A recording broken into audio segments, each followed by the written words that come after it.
7 columns of smoke stand too perfectly aligned on the horizon. It's not a fire, it's a signal, and it's moving straight toward him. And sitting nearby is a strange girl with a dead rabbit, looking at him the way one looks at an adult who's supposed to fix everything. Only the adult himself doesn't know where he is.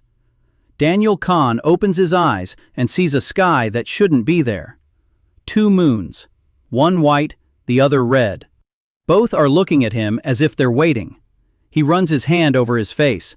The hand is unfamiliar, wider, rougher, with calluses he's never had.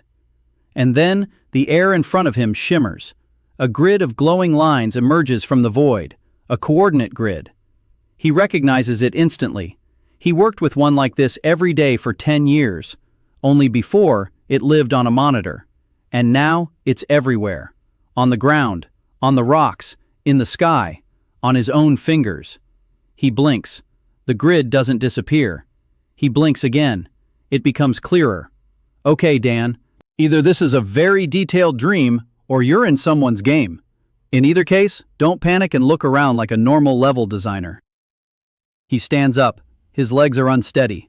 A wrecked cart lies at the bottom of the slope. One wheel is still spinning. That same girl is sitting nearby, clutching a dead rabbit to her chest. She isn't crying. She's already cried her eyes out. Daniel walks down to her. Every step sends a sharp pain through his knees. He looks where she is looking. Plumes of smoke are rising on the horizon. Exactly 7. Spaced out in a line at equal intervals. Too neat for a fire. His brain reacts before fear sets in. The distance between the columns is about 2 kilometers. The line runs from east to west. If this is a warning system, it means someone is passing the message along the chain. And the message is moving toward him. The girl turns around. Her face is round and dirty. There's a scratch on her cheek. Her name is Ari. Her dad told her to run. Her dad stayed behind. She points eastward, toward the smoke. The village was called Mokpo. Horsemen came. Lots of them. They burned houses.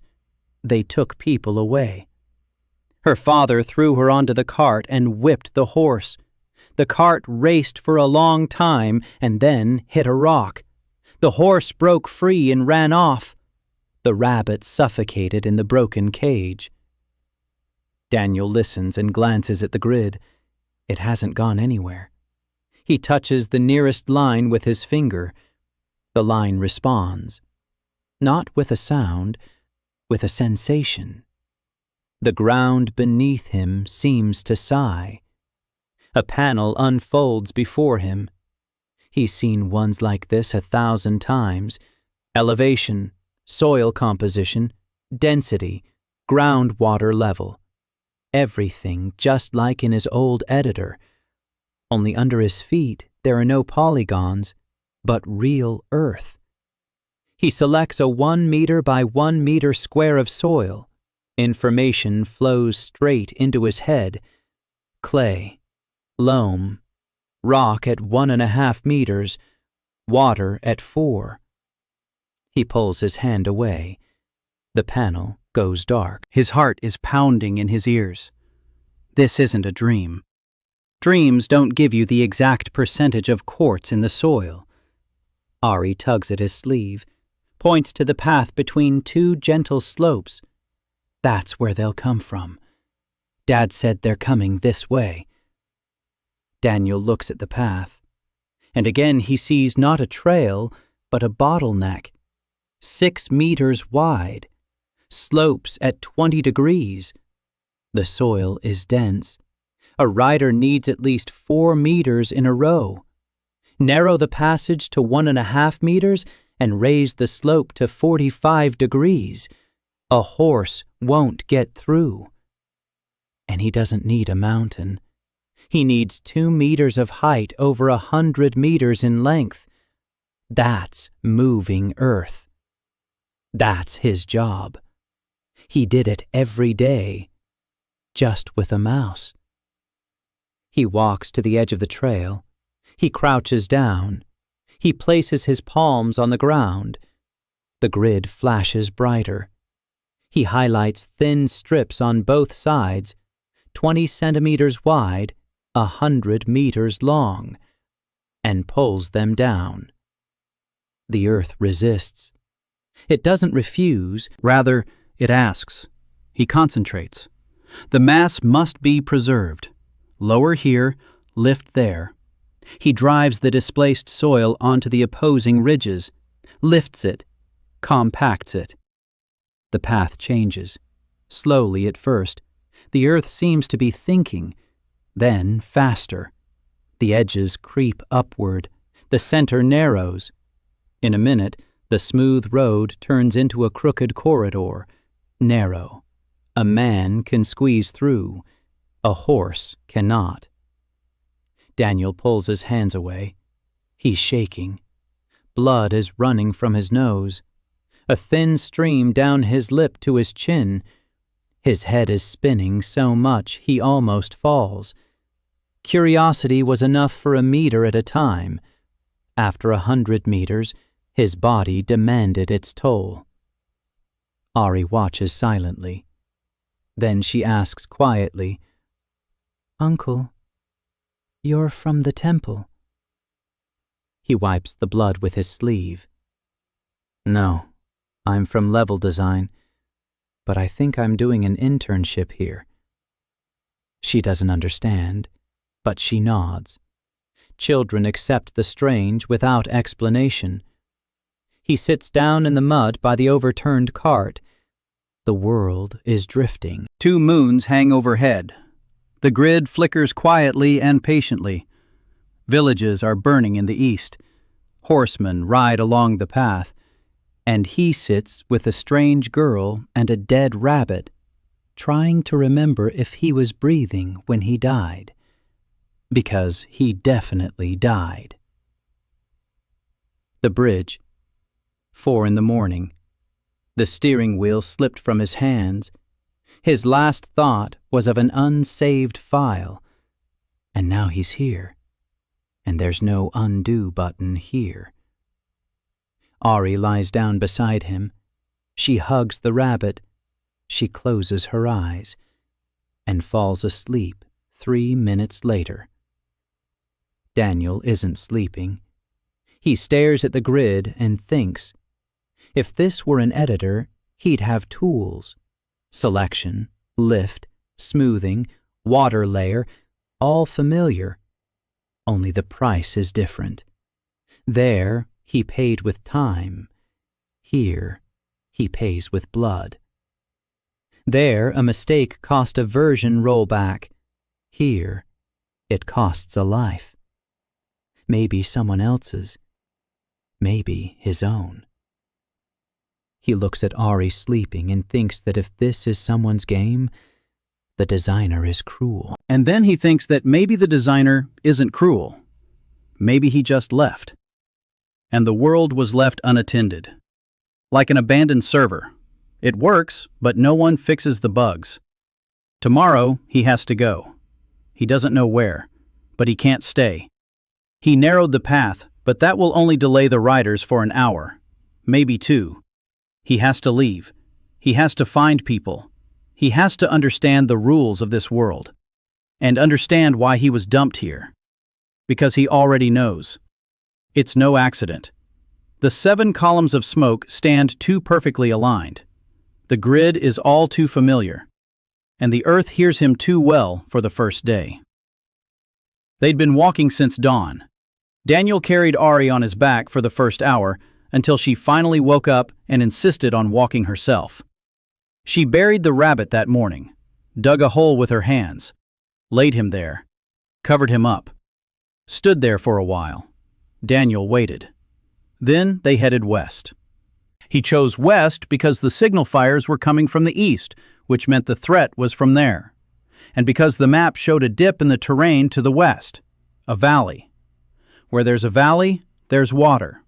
Where there's water, there are people. The level designer's logic worked here, too. Ari walked in silence. She knew these places better than he did. She showed him where the trail was, where the stream was, where the water was drinkable and where it was bad. Daniel asked questions and took note.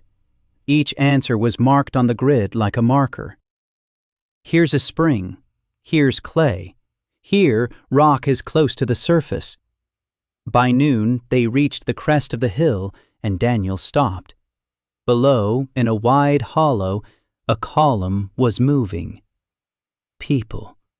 Hundreds, maybe 300, maybe more.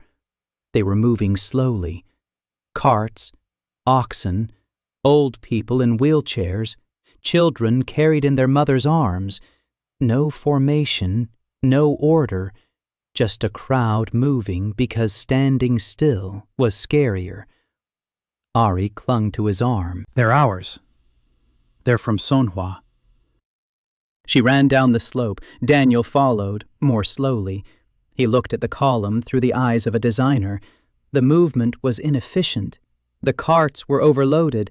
Half the belongings could be discarded. The road ran along the bottom of the valley, which meant that after rain, the mud here would be knee-deep. The flanks are exposed. No security. If the horsemen reach that ridge where he stood 3 minutes ago, they'll see the entire column as clear as day. He went down. Ari had already found someone she knew and was talking quickly. She was pointing at him. 3 people approached him, an old man with a cane, a middle-aged man with a sword at his belt, and a girl, skinny, in dark clothes, with a face that looked older than it should, 15, maybe 16, but eyes like someone who hadn't slept in a week. The old man asked who he was. Daniel said he was a traveler, that he'd found the girl by a broken wagon, that he was heading west. The man with the sword asked where he was from. Daniel said, from far away. The man put his hand on the hilt. The girl raised her palm. The man withdrew his hand. She looked at Daniel long and intently.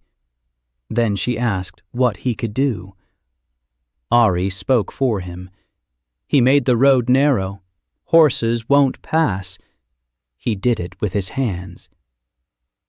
Silence. The old man looked at the man. The man looked at the girl. The girl didn't take her eyes off Daniel. She said her name was Ji-an-so, that she was the heiress to the Principality of Songhua, that her father had been killed, that these people were all that remained, a little over 300, that the horde of the nameless Khan was coming after them and would be here in 6 days, maybe 5, and if he can do what Ari says, let him show it.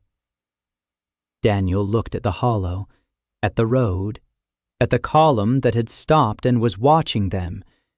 He crouched down. He placed his palms on the ground. The grid flashed. He selected a section of road in front of the column. 200 meters. The soil was soft. Loam over clay. The water table was deep. Good. He found 2 spots on either side of the hollow where the slope was loose. Excess soil. Useless to anyone. He pulled it toward the road. Not onto the road. To the sides. 2 earthen embankments began to rise. Slowly. Centimeter by centimeter. The earth creaked. The people in the column stepped back. Someone cried out. The embankments rose 1.5 meters. Not a wall, but enough to hide the people from view from the crest. Daniel smoothed the top edge, removed the sharp protrusions, made the mounds look like natural ridges, as if they had always been there. Then he stood up. The blood started flowing from his nose again, weaker than yesterday. His body was getting used to it. Or maybe he'd learned to conserve his energy. Ji-an looked at the earthen mounds, then at him, then back at the mounds. She didn't say anything. She turned and walked toward the column. 10 minutes later, the column set off again, now between 2 earthen ridges, hidden from view from any high ground. Daniel walked at the rear. An old man with a cane walked beside him and said nothing. Then he said his name was Master Juan and that he had been an advisor to the prince. Daniel nodded. Master Juan said that in Songway there was a legend about people who spoke with the earth. They were called geomancers. But they listened. They didn't give orders. But Daniel gives orders. Daniel said he hadn't given an order, he had asked. Master Juan looked at him with an expression Daniel couldn't read. By evening, the column stopped by a stream. People collapsed to the ground from exhaustion. The children were crying. The oxen stood with their heads bowed. Daniel walked around the camp. The grid was constantly active. He was getting used to it. It no longer got in the way. It had become a second sight. He saw the terrain as a diagram.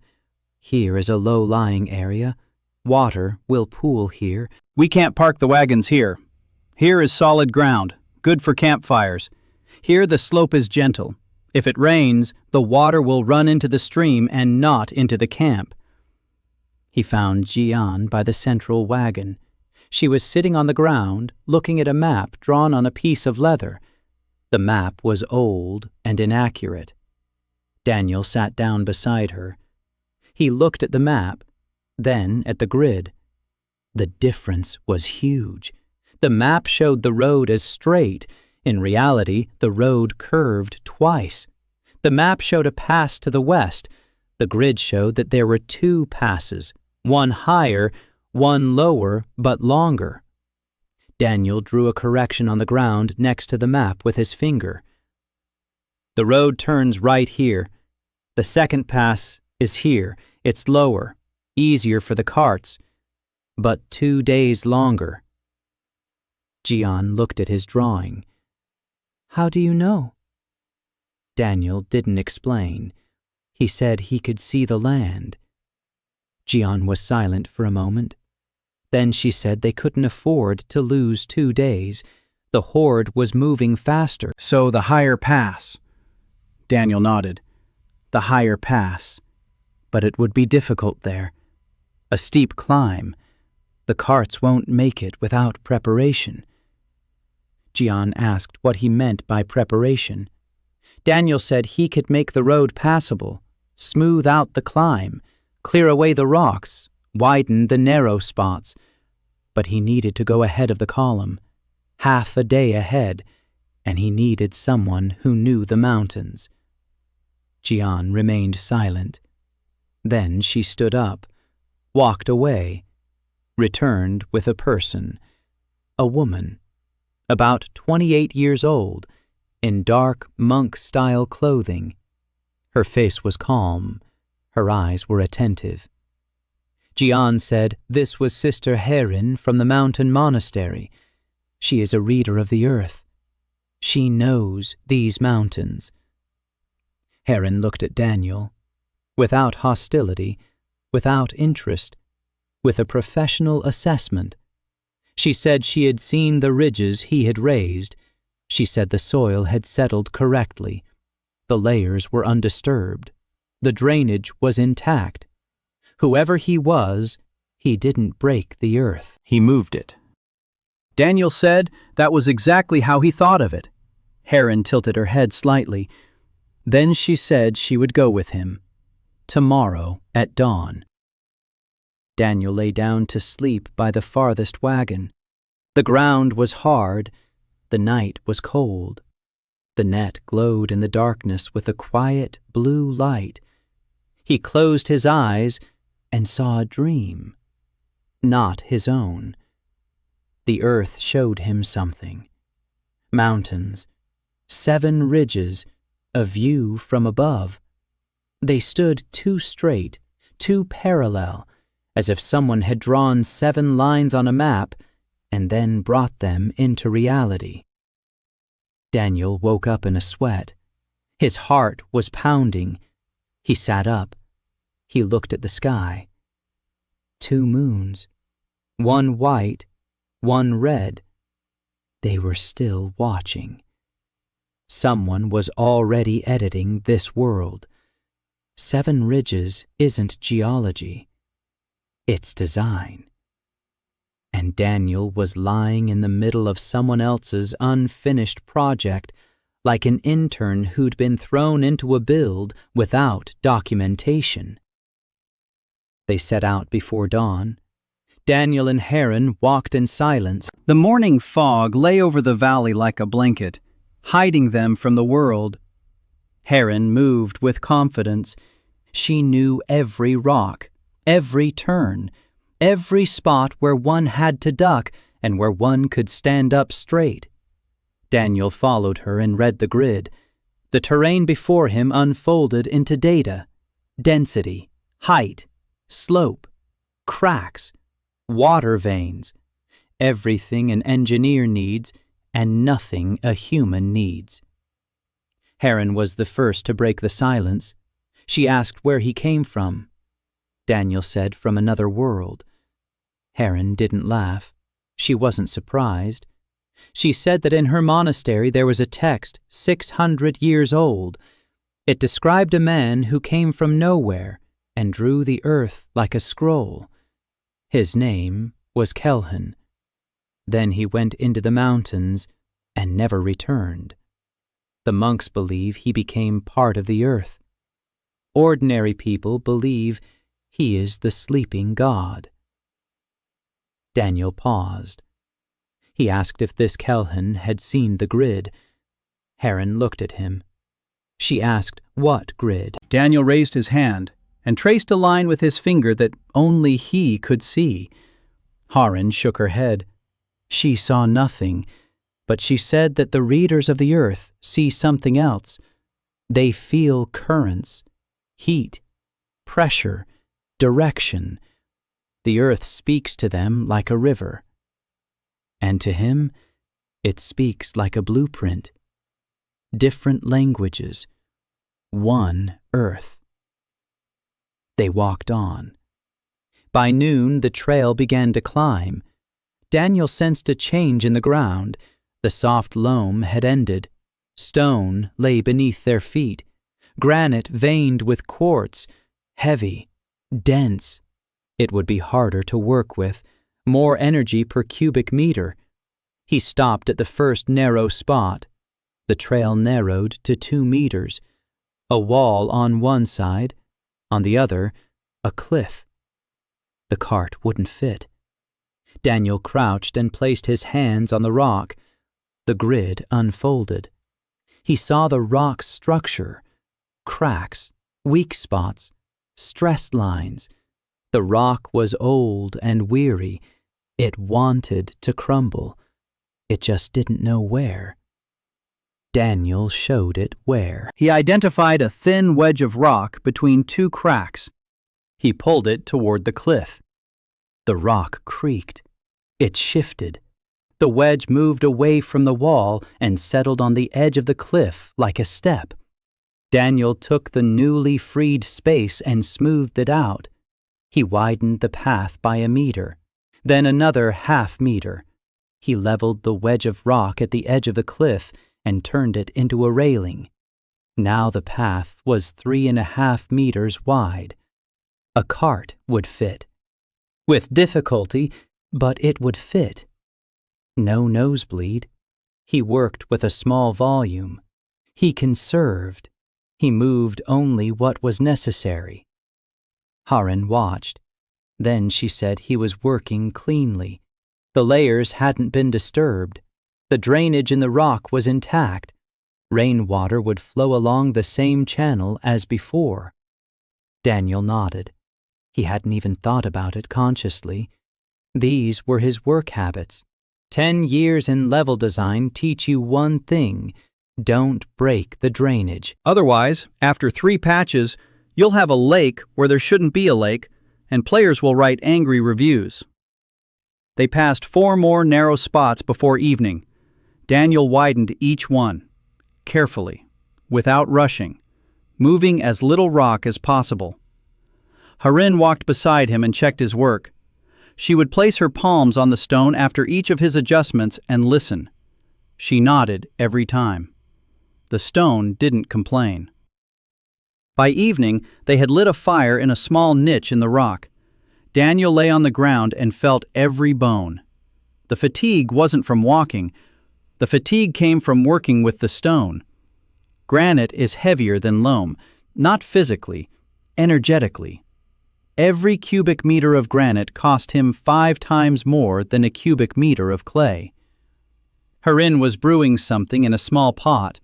It smelled of herbs. She handed him a cup. He drank it without asking. Bitter. But warmth spread through his body and the pain faded. Harin said it was a decoction of mountain mint with white ash bark. Monks drink it after long readings of the earth. Daniel thanked her. They sat by the fire. Harin asked what he had seen in his dream last night. Daniel told her. 7 ridges. A view from above. 2 even. Harin wasn't surprised. She said the readers knew. The ridges are misaligned. No natural mountain range forms 7 parallel lines at equal intervals. But they don't speak of this openly. The Cartographic Guild believes the world was created as it is, and any doubt in this is heresy.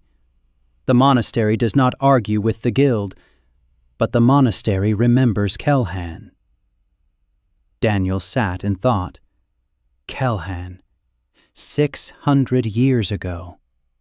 He saw a grid, or something like it. He drew the land.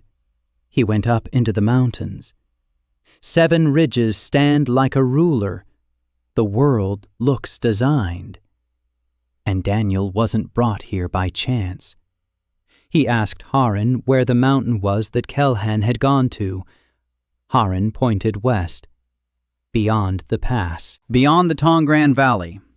Even further, where the ridges converge. Daniel remembered. In the morning, they went on. Daniel widened the path. Harin checked. They found their rhythm. He worked.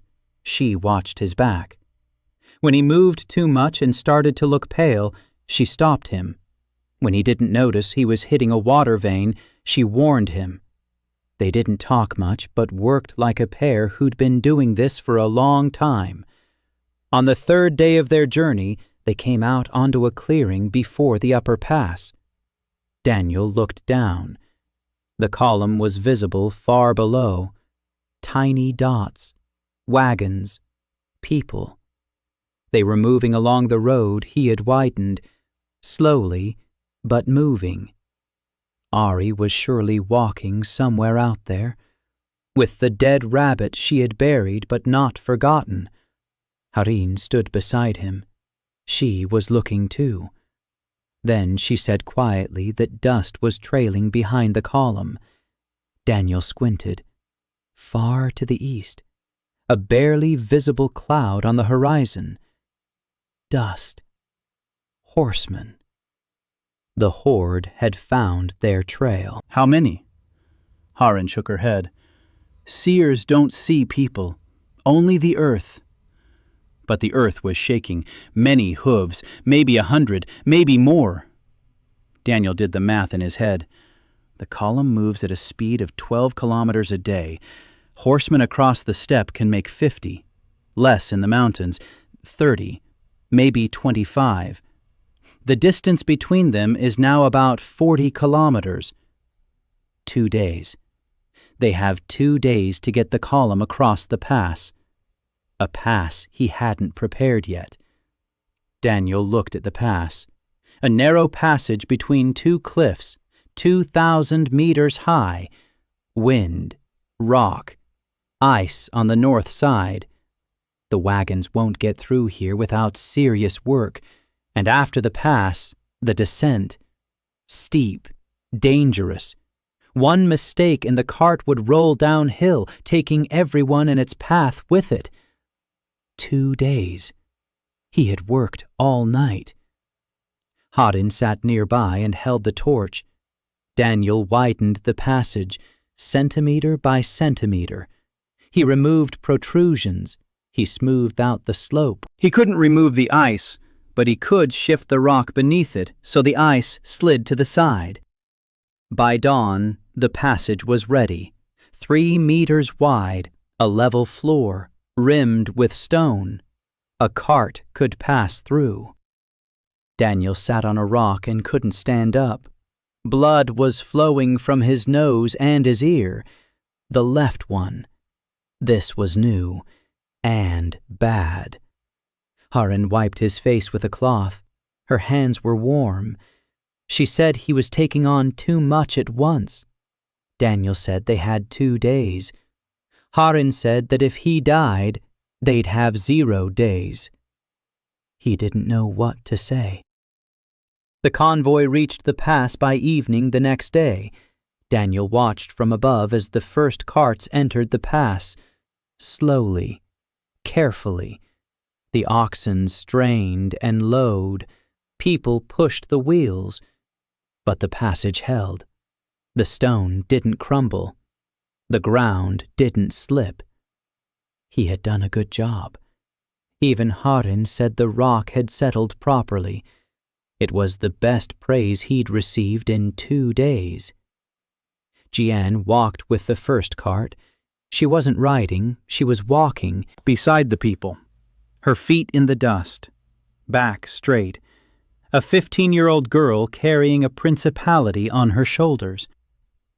Daniel looked at her and thought that in his world at 15, he'd been worried about a school presentation. Ari walked beside Jian, holding on to the hem of her clothes, silently. When the last cart passed the pass, Daniel went down to the rear of the column. Now the descent. The western slope. Long, steep, more dangerous than the ascent. The ascent slows you down. The descent speeds you up. Uncontrolled acceleration on a mountain road with carts is death. He looked at the slope through the mesh. A 30-degree incline, tolerable on foot. For a cart, it's not.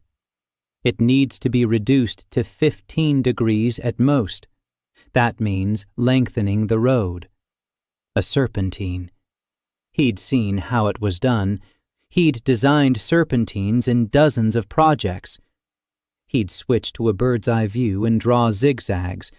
Only here, there was no bird's-eye view. Here he stood on the slope and had to visualize everything in his head. Daniel closed his eyes. The grid remained. He unfolded it in his mind, rotated it, tilted it, and saw the slope from above. For the first time, he realized that the grid could do more than he thought. It gave him perspective, any perspective, like a camera in an editor.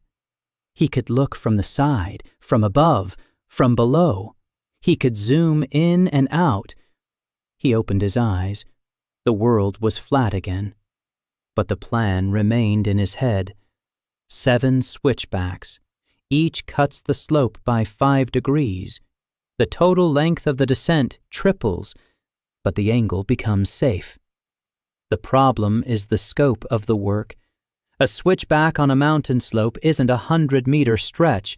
It's kilometers of trail, thousands of cubic meters of rock. He couldn't do it alone.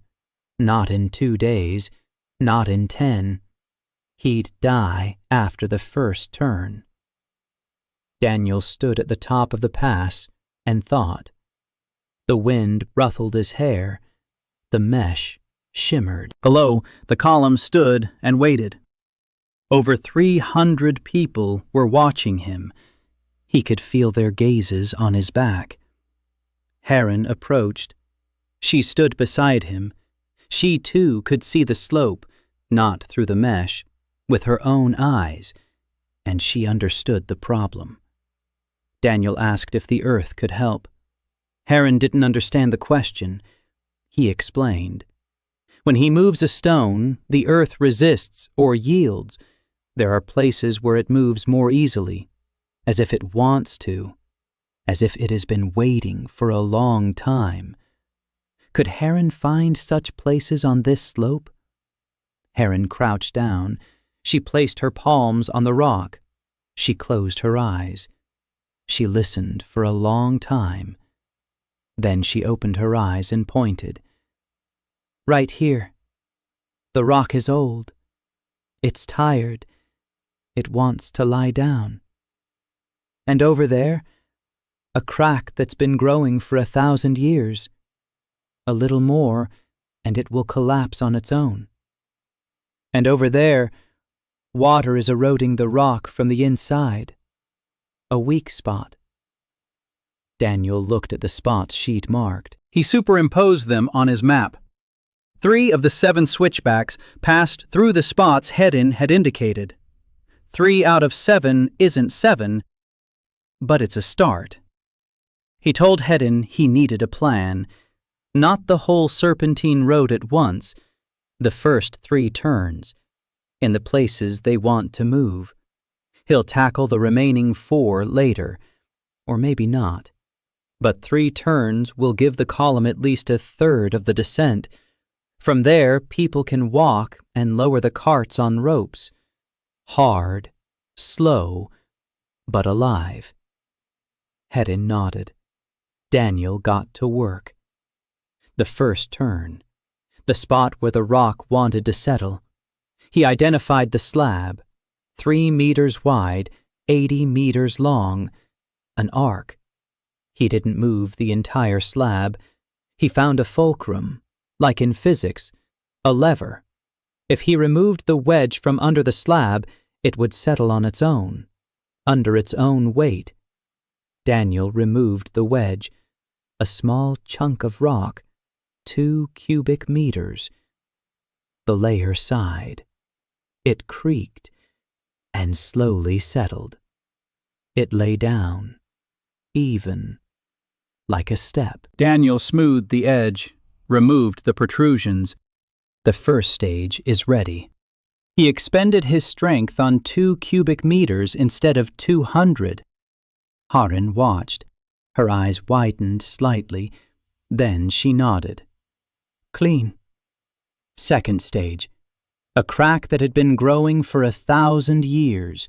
Daniel found its foundation. He applied pressure there, directed, like driving a wedge with a hammer. Only the hammer was his will, and the wedge was several liters of groundwater that he directed into the crack. The rock split, quietly, without a crash. The 2 halves parted by a meter. A ledge formed between them. Daniel smoothed it out. Second turn. Third turn. A soft spot where water had worn away the rock. He sped up the process, smoothed it, eroded it. The stone turned to sand. He compacted the sand. A smooth path emerged. 3 turns. Halfway down the slope. Daniel sat down on a rock, and the world faded. Not entirely. He hadn't lost consciousness, but everything turned gray and distant. The sounds faded away. The grid flickered. Blood was flowing from his nose, from his left ear. Harin was nearby.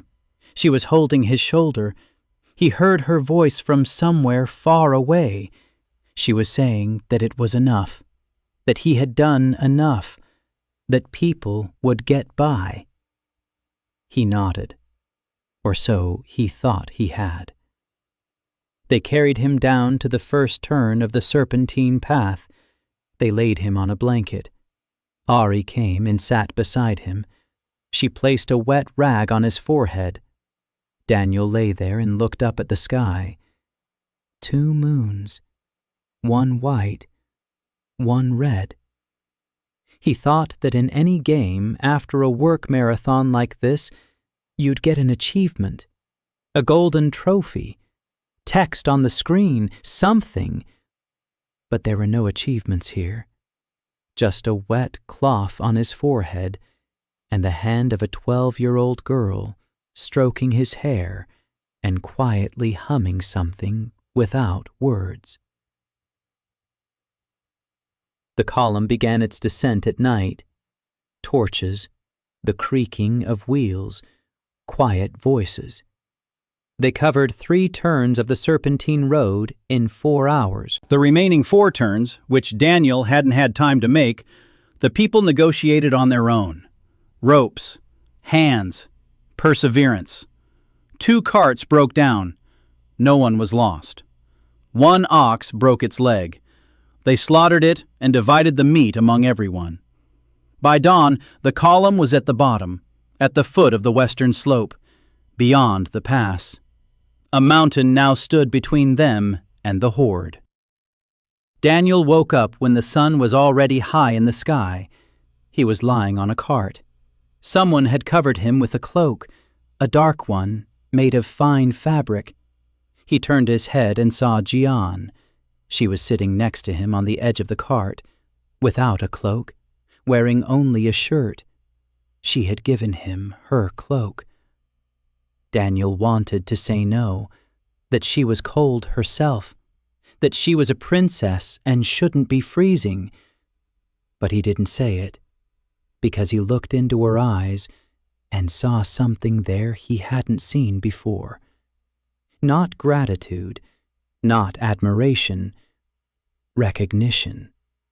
She saw that he had nearly died for her people. And she responded with the only thing she had, her cloak. Daniel closed his eyes and slept for another 6 hours. When he woke up, the column was moving, slowly, westward, toward the valley the map showed lay beyond the next ridge, Tongran. He didn't know that name yet, but the earth was already whispering it to him. Beyond the pass, the world was different. The western slope was greener, softer. The trees stood closer together. Streams flowed more frequently. The earth here was bountiful. Daniel could feel it through the grid. The soil was loose, fertile. The water table was close. Everything needed for life. The column descended into a wide valley between 2 ridges. Harin said this was Tongran, an old name. It means quiet hearth. People used to live here, but a long time ago, 100 or 200 years ago. No one remembers what happened. Only stone foundations overgrown with grass remained. Daniel walked ahead, reading the valley. The grid displayed data before him, and he absorbed it like water. The valley was 12 kilometers long. Its width ranged from 1.5 to 3. A river at the bottom, shallow, clear, fed by the glaciers above. The slopes on either side are gentle until the middle, then steep. The southern slope gets more sun. The northern one is in the shade. 2 entrances to the valley, the eastern one, which they came through, and the western one, which leads further toward the plains. A bottleneck at the eastern entrance, a narrow passage between 2 rocky outcrops, 20 meters wide, easy to block. The western entrance is wider, 60 meters, more difficult, but possible. Daniel stopped in the center of the valley. He looked around. He closed his eyes. He unfolded the grid for a bird's-eye view, and he saw it. The valley was perfect. Not aesthetically perfect, functionally perfect. Southern slopes with a 20-degree incline, terraced fields. He had modeled them after a medieval sandbox. 8 levels of terraces, each 3 meters wide. Rice, vegetables, grain. Water supply from the river via a system of canals, by gravity. The elevation difference allows it. Northern slopes in the shade, storage areas, cellars, cool even in summer. The center of the valley, a square, a well, workshops, dwellings along the edges, not down below, higher up, so the floodwaters won't reach them. Eastern entrance, traps, ravines, false trails, passage narrows to 5 meters. 10 men with spears can hold off 1,000. Western entrance, a dam. Don't block the river. Divert it. create a backwater for fish and a water reserve for droughts. He opened his eyes. His hands were shaking, not from weakness, from recognition. He had seen this before. Not this valley, but this type of valley. He had designed them dozens of times for games, for mods, for levels that no one would ever truly inhabit. And now, standing before him, were 300 people with nowhere to live. And he had a valley. And he knew what to do with it. Jian approached. She was looking at the valley. Daniel could see her calculating how many people, how much food, how many days until winter. What are the chances the Horde will find them here? He crouched down. With his finger on the ground, he traced the outline of the valley. Small, the size of a palm. Then he began to draw inside it. Here are the terraces, 8 levels. Each feeds 50 people. 8 times 50 is 400. We have 300 to spare. Here's the water. A canal from the river, gravity flow, no pumps needed. Here's the housing, not tents, houses, dugouts for the start, then stone. Here's the entrance. I'll block it off. Jian looked at the drawing, then at him, then back at the drawing. How do you know this? Daniel almost smiled. I've been doing this my whole life. Just for fun. Jian didn't understand, but nodded. She called for Master Wan. The old man came. He looked at the drawing. He was silent for a long time. Then he said that terraced fields are made in the south, in the warm principalities. They don't build them here in the mountains. It's cold. The season is short. Daniel shook his head. The southern slope. Sun all day. The stone heats up and gives off heat at night. The terraces work like a battery. He'd seen it on the map. The soil temperature on the south-facing slope is 6 degrees higher than on the north-facing one. That's enough. Master Wan looked at him as if he were speaking in a language of prophecies, but didn't understand it himself. He turned to Jian and said that the slope was wrong, and that in the spring there would be mud up to their knees if they didn't do as this man said. That wasn't what Daniel meant, but Jian was already nodding. Master Wan had already announced it to the elders. The wisest one had spoken.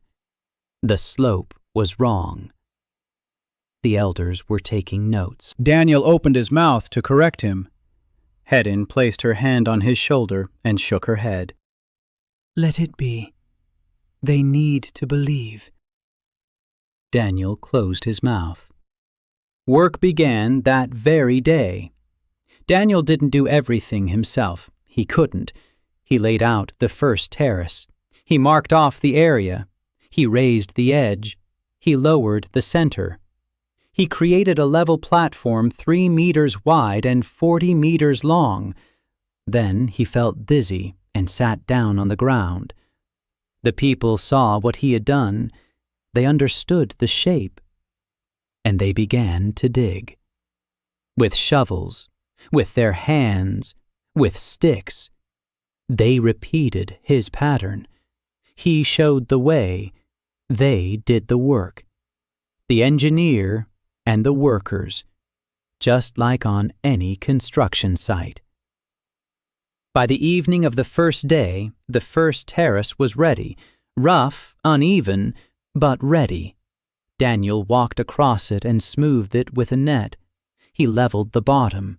He compacted the edge. He made a small channel for the water, a thin furrow from the terrace to the river. The water found its way and began to flow. Slowly, in a quiet trickle. People stood and watched as the water filled the terrace. No one spoke. Ari walked over and touched the water with her hand. cold, clean. She raised her wet palm and showed it to Daniel, as if he didn't know water was wet, but he understood. She was showing him a miracle. To her, it was a miracle. To him, it was drainage. The difference between them was that they were both right. On the third day, a woman came to him, tall, red hair. Her hands were covered in ink. Rolled-up sheets of paper were tucked into her belt. She said her name was Emily Carver, that she was a cartographer, that the Guild had sent her, that she was supposed to compile a report on what was happening here. Daniel looked at her, then at her sheets. Maps. She was drawing maps. He asked if he could take a look.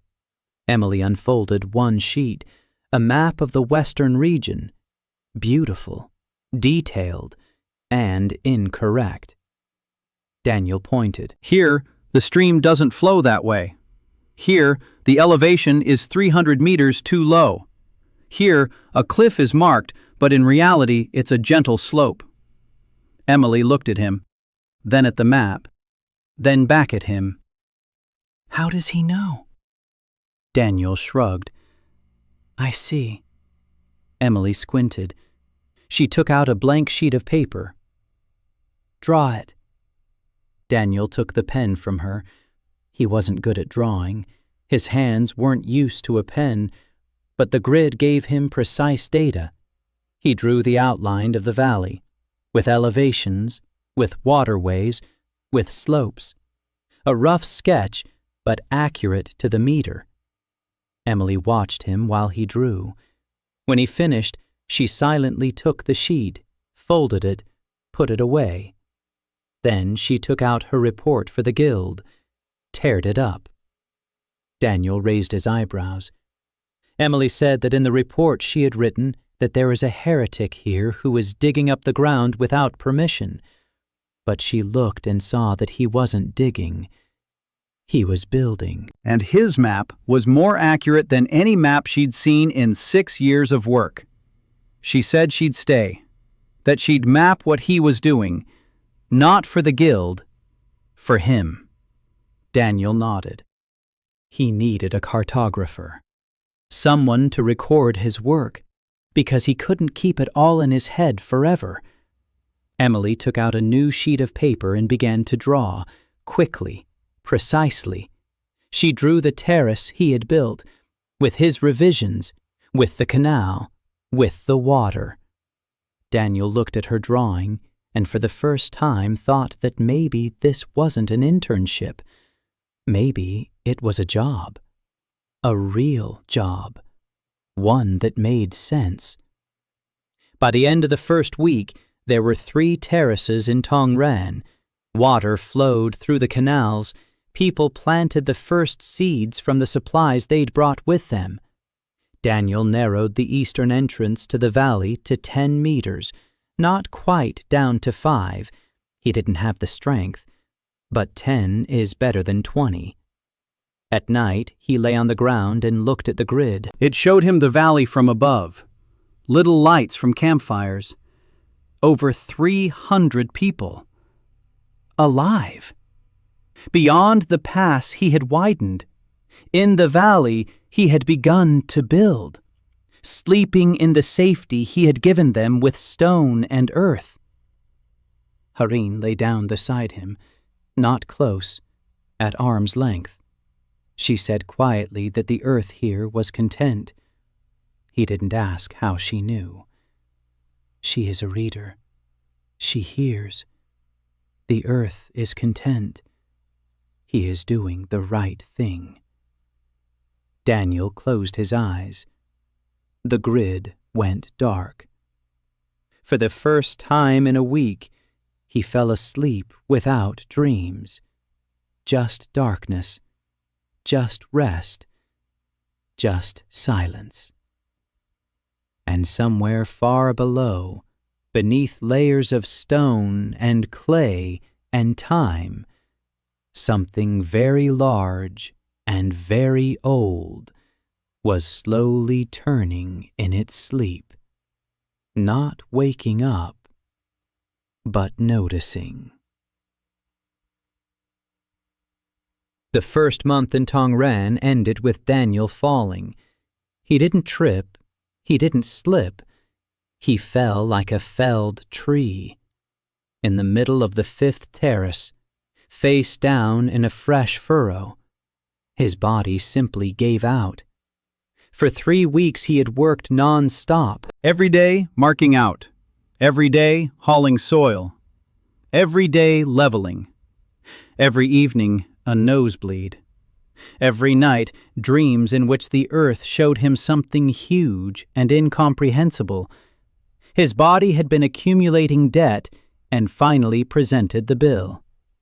A fever overtook him in an instant. Fever, chills, convulsions. Heron later said his heart had stopped twice. She placed her palms on his chest and listened to the earth inside him. Yes, inside him, too, there was earth. Bones are stone. Blood is water. Flesh is clay. A reader can hear the body as a hill is heard, and Daniel's body was screaming. They carried him to the shelter the people had built for him while he was working. He hadn't asked for it. They did it on their own. 4 posts, a roof of branches and hides, a bed of dry grass. Ari brought her blanket and covered him. Jian posted a guard at the entrance, not to protect Daniel from anyone, to keep people from coming to him with requests, because people were coming. Every hour, someone came to ask where to dig and how to build the wall and where to route the canal. Daniel lay there for 3 days. The grid flickered before his eyes, even in his delirium. He dreamed of the earth incessantly, but now the dreams were different. Not diagrams, not data, images. He saw hands, strangers' hands, large, dark, with long fingers. Those hands lay on the ground just as his did, and the earth responded to them just the same. Only the scale was different. Daniel moved tons. That man moved mountains. 7 mountains, 7 ridges, one after another, like lines on a drawing. Daniel saw them rise from the flat plain, slowly, 1,000 years, one man, one project. And then his hands trembled, and stopped, and sank down into the stone. Daniel woke up on the 3rd day, drenched in sweat. Ari was sitting nearby, stirring something in a bowl. Rice broth, watery and hot. She was feeding him with a spoon. He was too weak to hold the bowl. A 12-year-old girl was spoon-feeding a grown man while telling him the news. They'd finished the 5th terrace without him. Crooked, but finished. The channel to the 3rd terrace was flowing the wrong way. Master 1 was cursing. Emily had redrawn the map of the valley 3 times. Herin hadn't slept for 2 days and sat at his bedside, and Jian came every morning and stood by the awning for 10 minutes, silently. Then she left. Daniel listened to Ari and drank the broth. On the 4th day, he got up. His legs were unsteady, his head was spinning, but his mind was working. He stepped out from under the canopy and saw Tongran. 4 days without him, and the settlement had changed. 5 terraces, rough, uneven, but alive. The first shoots were already green on 2 of them. The seeds the refugees had brought with them turned out to be resilient. The mountain soil proved generous. Water flowed through the channels, not everywhere correctly. The 3rd channel really did go the wrong way, but the people placed stones and redirected the flow by hand, without the grid, without machinery. with their hands. Daniel stood and watched, and for the first time he realized they were managing without him. Not as well, not as quickly, but they were managing. He wasn't the only one carrying this project. The project had a team. He walked over to the third channel, looked at it through the mesh, found the mistake. The bottom of the channel ran along a layer of clay that curved to the left. The water followed the clay.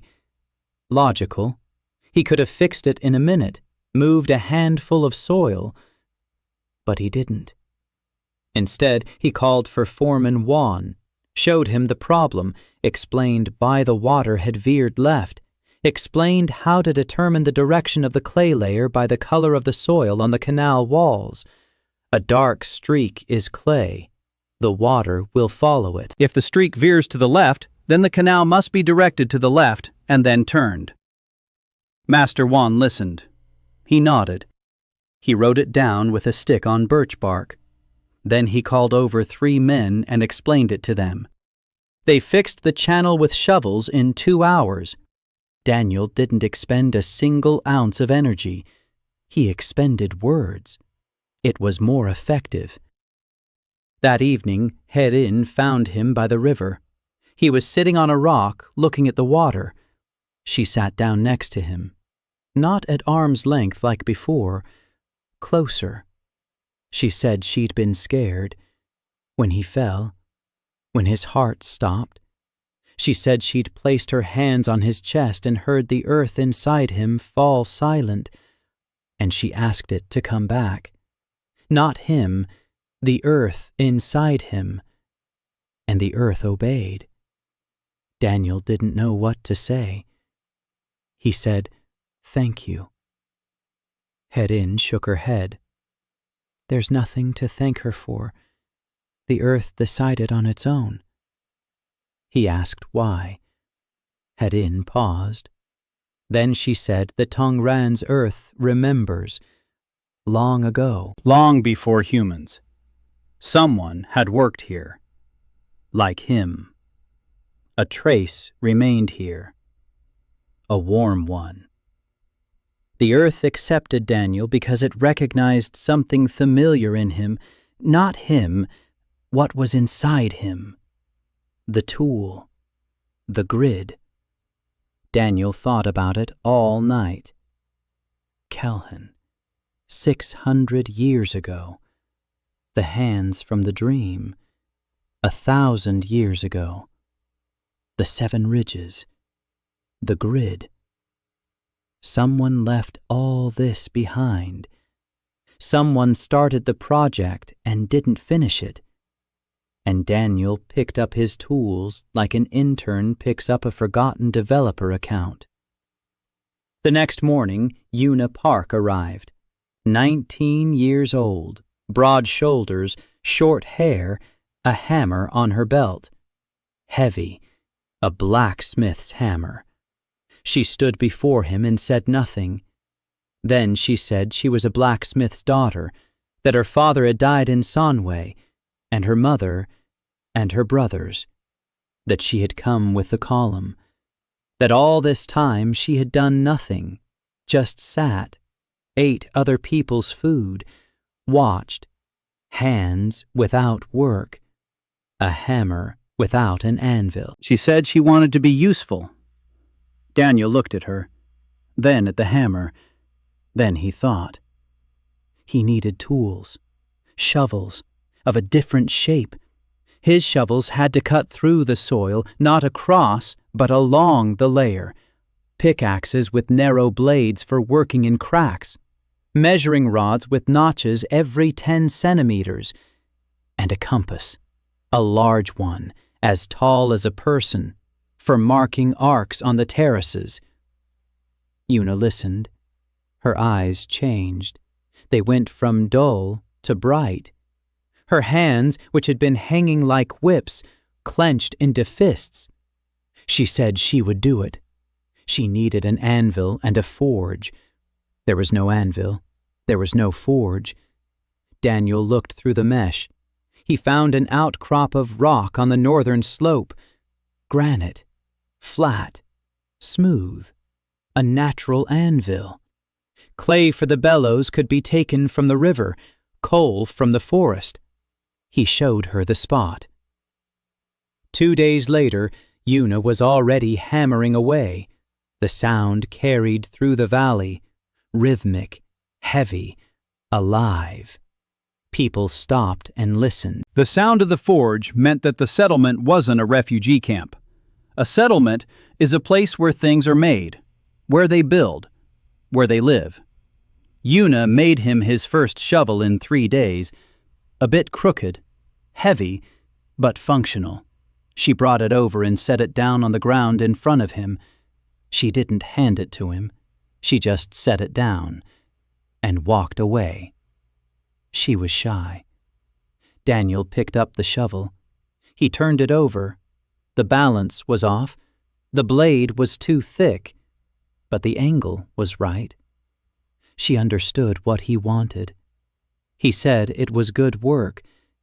Una nodded, turned away, left. Her ears were red. Emily sat nearby and drew. She drew everything. Every terrace, every canal, every path. Her map of Tongran grew with each passing day, and it wasn't a map of the past. It was a map of the future. She was drawing what Daniel was planning. Terraces that didn't exist yet, canals that hadn't been dug yet, walls that hadn't been built yet. For the first time in her life, her maps were ahead of reality, not behind it. She told him about it that evening by the campfire. She said that for 6 years she had been drawing a world that already existed. She was catching up. She was falling behind. Every time she finished a map, the world had already changed. But here, she was drawing the world that would be. And that made her a different kind of cartographer, not a chronicler, an architect. Daniel nodded. He understood that feeling. In the studio, he designed worlds that existed only in files. Beautiful, precise, dead. But here, his project was breathing. It grew, it changed, and people lived in it, eating food grown on its terraces and drinking water from its canals. The difference was so vast that sometimes he forgot to breathe. On the 50th day, the stream dried up. Daniel woke up to the silence, not to the noise, to the absence of the sound that had been there every night. Water. The stream flowing through the center of the valley. A quiet murmur. It had become part of Tongran, like the sound of Una's hammer and the scratch of Emily's pen. And now it was gone. He stepped out from under the canopy. People were already standing by the stream bed, silent, no panic, no accusations. Dry stones at the bottom, not a drop. Daniel walked to the stream bed and placed his palm on the ground. The grid unfolded. He read the layers. The aquifer was in place. There was water, deep down. 4 meters, 5 in some places. It hadn't gone anywhere. But the channel through which it rose to the surface was blocked. A landslide. Natural, not someone's malicious intent. Just a layer of clay that had shifted 20 centimeters and blocked the exit. It happens. The earth is alive. It moves. Daniel could have opened the channel in a minute, with his hands, with the grid, pushed the clay back. But he looked at the people. 300 faces. They stood and waited. They didn't demand. They didn't shout. They waited. They believed he would do something. That belief was heavier than any stone. Daniel didn't open the channel. He walked 300 meters north to an old boulder, large, gray, overgrown with moss. Everyone thought it was just an ordinary rock. The grid showed otherwise. 3 water veins converged beneath the boulder, like a crossroads. The boulder lay on top of them like a cork in a bottle, not by accident. Someone had placed it there. A long time ago. A very long time ago. The grid showed that the stone and the soil beneath it had fused together over the centuries, but the stone was a stranger, not from here. It had been brought here, or moved. Daniel placed his palm on the boulder. The stone was warm, not from the sun, from within. The water beneath it was warmed by geothermal heat and warmed the stone. He closed his eyes. The grid showed him the structure. If he moved the boulder 20 centimeters to the left, 3 veins would connect and come to the surface. A spring. Hot, pure, enough for the whole valley.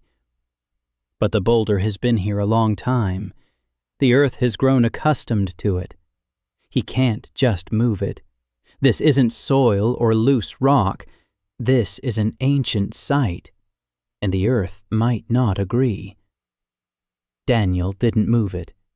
He asked, for the first time, consciously, not as a tool in an editor, as a human being. He placed both palms on the boulder and mentally addressed the earth, not with words, with images. He showed her people. 300 people. Ari, who drinks water every morning. Jian, who washes her face by the stream before going out to meet people. Yuna, who cools metal in the stream. Herin, who listens to the water every evening. He showed the earth that the water wasn't for him, it was for them.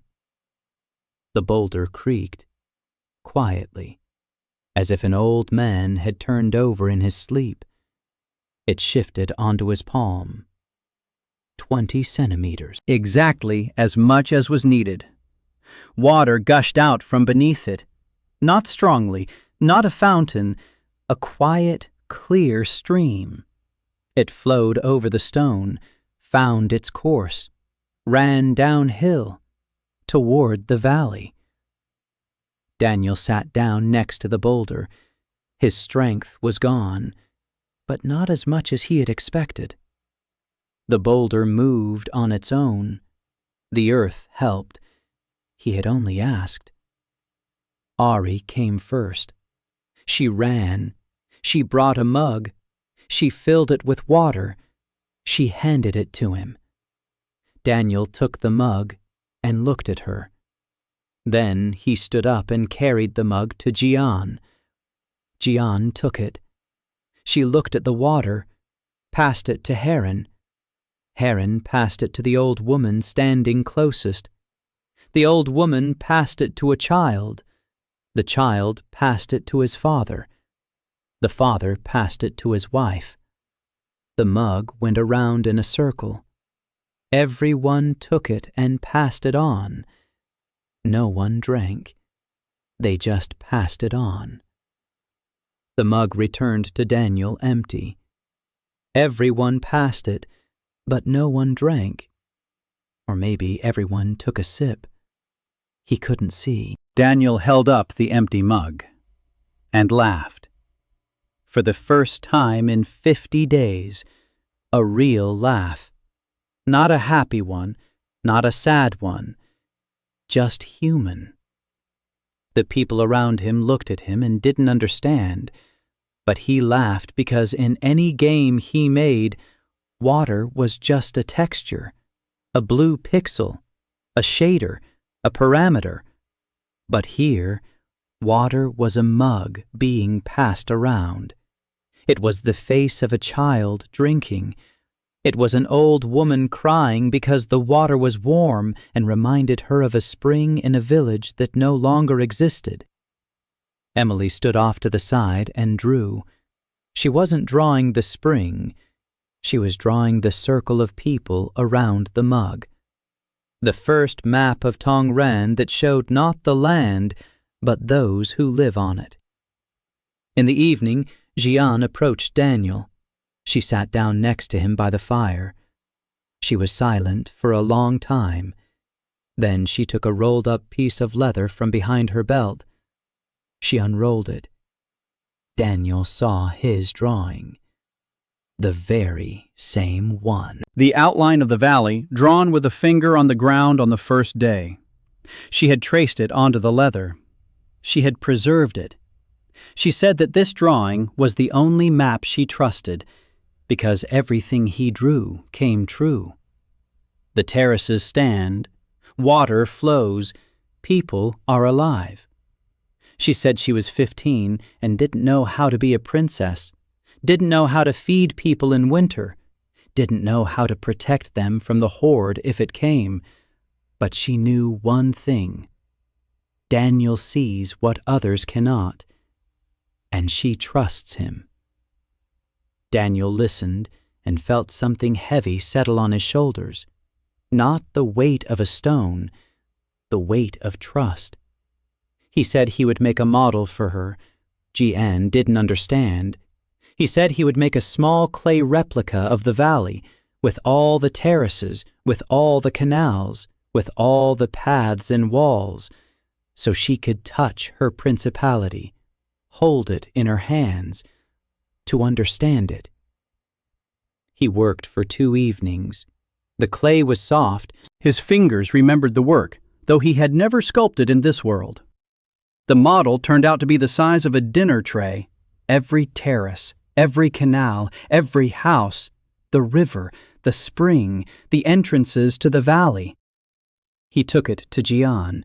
She took it with both hands, held it carefully as if it were alive, ran her finger along the terraces, counted the houses, looked at the tiny river. Then she pressed the model to her chest and went to her room. Master One later told Daniel that night Jian slept without nightmares for the first time in 6 months. By the 3rd month, Tongran had ceased to be a camp and had become a settlement. 8 terraces on the southern slope. Everyone was working. Rice on the lower ones, vegetables on the middle ones, grain on the upper ones. The irrigation system was working, not perfectly. The 3rd channel was still acting up and would veer off to the left once a week, but the people had learned to fix it without Daniel. With a shovel and patience, the northern slope became a work area. 3 cellars dug into the rock. Cool, dry.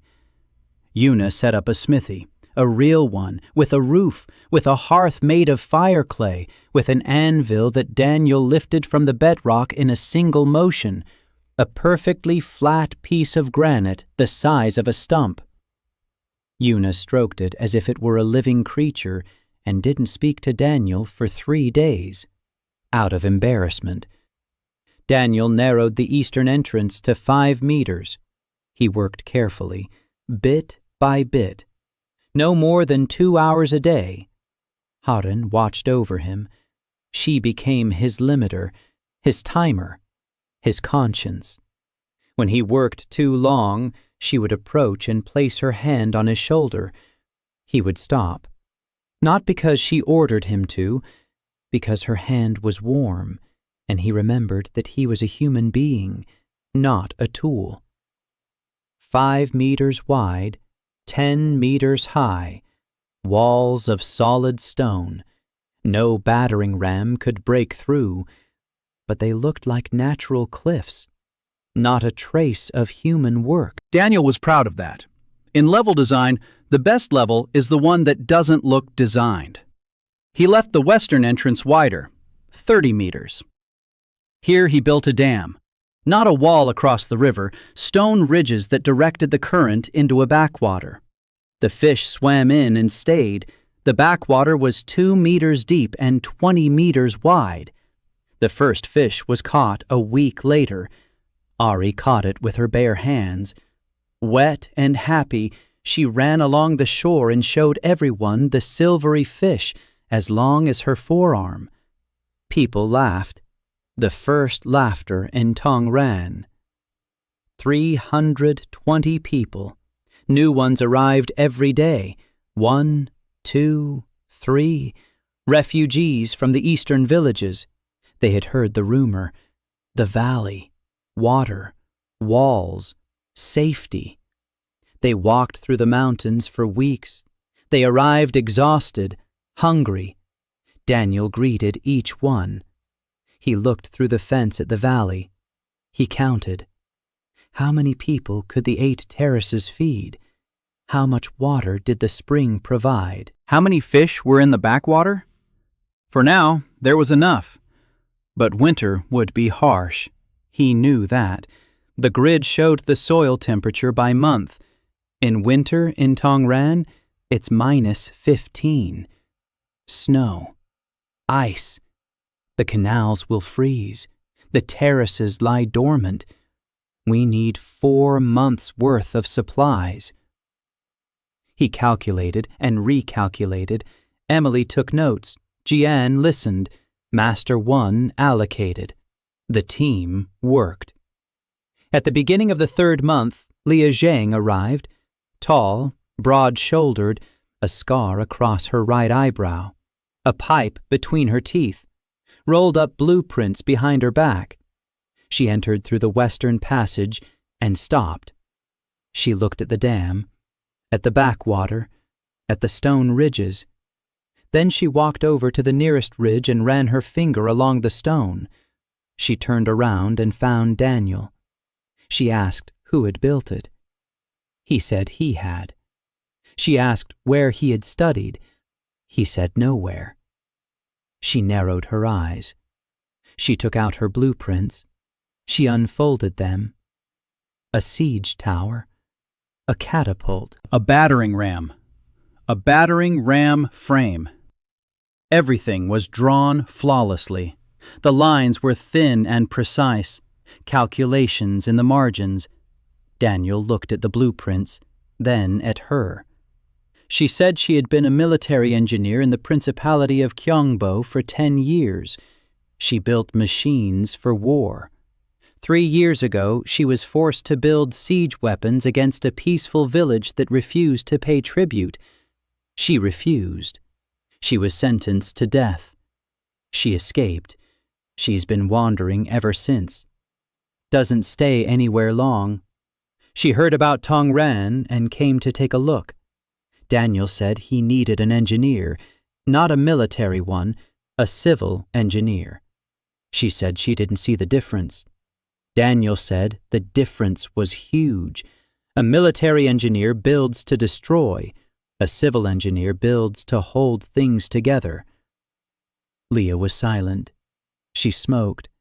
She exhaled the smoke. Then she said she'd spent 10 years building to destroy, and she'd had enough. Daniel led her to the river. He showed her the spot where he planned to build a second dam, a big one, not for fish, for irrigation. Spring floods inundate the lower terraces. We need to collect the excess water and release it in the summer when there's a drought. A classic water management problem. He explained the principle. Leah listened. Then she took out a sheet of paper, a pen. She sat down on a rock and began to draw. An hour later, she showed him a sketch of the dam. Daniel looked at it. The design was sound. Stone and clay, 3 spillway levels, an emergency channel. She had calculated the load, the pressure, the angles. Everything was correct. Just one detail. She had drawn the dam as a wall, across the river, completely sealed off. Daniel shook his head. You can't completely block the river. Fish need to pass through. Silt needs to flow. The river is alive. It's been flowing here for 1,000 years. Block it, and within a year, the riverbed will find another path. Around the dam, under the dam, Through the dam. And everything will collapse. Leah listened. Then she tore out the sheet, took a new one. She drew until dark. The second sketch was different. Not a wall, a cascade. 3 stone weirs across the riverbed, each 1/2 meter high. Backwaters between them. Fish pass through the side channels. Silt settles in the first backwater. Clean water flows on. The excess goes through the spillway into a bypass channel. Daniel looked at the drawing and nodded. It was right. Leah looked up from the paper. For the first time all day, she wasn't smoking. Her hands were busy with a pen. She said quietly that this was the first drawing in 10 years that wouldn't kill anyone. Daniel said it was a good drawing. Leah rolled it up, put it away. Then she took out her pipe, lit it, exhaled smoke, and said that was all that was left. They built the dam for 3 weeks. Leah led the men. She commanded them like an officer, firmly, precisely, without unnecessary words. The men obeyed her instantly. There was something in her voice that brooked no argument. Daniel worked with the stone. He lifted the sills from the riverbed. He shaped the backwaters. He directed the spillways. Leah checked his every move with a ruler and a plumb line. When he deviated from the blueprint by 2 centimeters, she looked at him in such a way that he silently corrected it. They argued twice. The first time was over the thickness of the sill. Daniel wanted it thinner. Leah wanted it thicker. She won. The sill held up during the first flood. The second time, it was over the angle of the spillway. Leah wanted it straight. Daniel insisted on a curve. He won. The curve slowed the flow, and the bank didn't erode. After the second argument, Leah looked at him for a long time and said he was someone she could work with. From Leah, that was the highest form of a compliment. The dam was operational by the end of the 3rd month. It weathered the first flood calmly. The water rose. The backwaters filled up. Fish passed through the side channels. The silt settled. Clear water flowed toward the terraces. Leah stood on the bank and smoked. She looked at her dam. Daniel stood beside her. They were silent. Then Leah said the dam was beautiful. Daniel agreed. It really was beautiful. 3 stone weirs in the riverbed, smooth, natural, as if the river itself had created them. No one would have guessed it was an engineering structure. The 6th month, the first snow. Tongran was preparing for winter. The cellars were full, the rice was dried, the fish was salted, the firewood was stacked. People had dug dugouts on the northern slope, warm, dry. The stone held the heat. Daniel calculated the thickness of the walls so that during the day the stone would heat up in the sun, and at night it would release the heat inside. Thermal mass, the basic principle of energy-efficient construction. Here it sounded like magic. Master 1 wrote the formula on birch bark and hung it in the community house. He called it the commandment of the warm stone. Daniel stopped correcting him. 340 people, and among them children. The first child was born in Tongran a month ago, a boy. His mother named him Tone, in honor of the valley.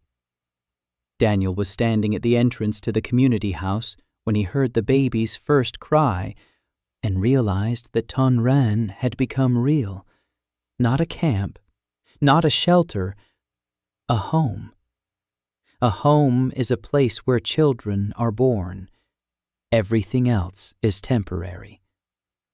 The news of the child spread quickly. People were smiling. Una forged a small bell and hung it above the entrance to the mother's house. It rang in the wind, delicate, clear. The first sound of Tongran that was neither work nor fear. But fear returned on the second day of snow. A scout, one of the 3 men Jian sent east every week, he came running back, gasping for breath. He fell to his knees before Jian and said that the Horde had crossed the mountain range. Not through the pass, through a breach. The Khan's shamans had pierced the mountain right through. Earthbreakers. Daniel had heard about them from Herin. People who break the earth with force. They don't ask. They don't move it. They break it. The scout said they were led by Taguk, the Horde's chief earthbreaker, the nameless Khan's personal shaman. He said he saw Taguk raise his hand and the rock split in two. Without a sound, without effort. It just split, and the cavalry poured through it. 100, maybe more. They are heading for Tongran.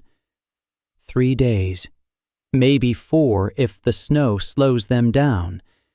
Daniel sat by the fire and listened. The net flickered. He was thinking. Not about defense, about the difference. He moves the earth. Taguk breaks it. The result is similar. The process is different. And the earth feels the difference. Herin confirmed it. She said the earth in the east is screaming. She can hear it even from here. Pain. A rupture. Like an open wound. Earthbreakers don't move mass. They destroy connections. Stone ceases to be stone. It becomes dust. Irreversibly. Daniel understood. In the editor's terms, Taguk didn't use the move tool. He used delete. Delete. Not Control X. Delete. With no undo. In the evening, the council gathered. Jian, Master 1, Herin, Emily, Una, Leah, Daniel. 7 people by the fire. Leah spoke first. She knew the tactics. 100 horsemen is a serious force, but Tongran is in the valley. A single entrance from the east, 5 meters wide. 10 men with spears will hold it. The problem isn't the cavalry. The problem is Taguk. If he can shatter stone, Daniel's walls won't help. He'll pass through them like they're paper. Daniel nodded. He knew. Herin said there was another way. Earthshakers shatter whatever they direct their power at, but they can't see what isn't visible. If we hide the walls under a layer of soil, make them part of the slope. Taguk won't know what to break. He breaks what he sees. If the entrance looks like an ordinary gorge without walls or fortifications, he won't waste his power. Daniel thought. The idea is good, but not enough.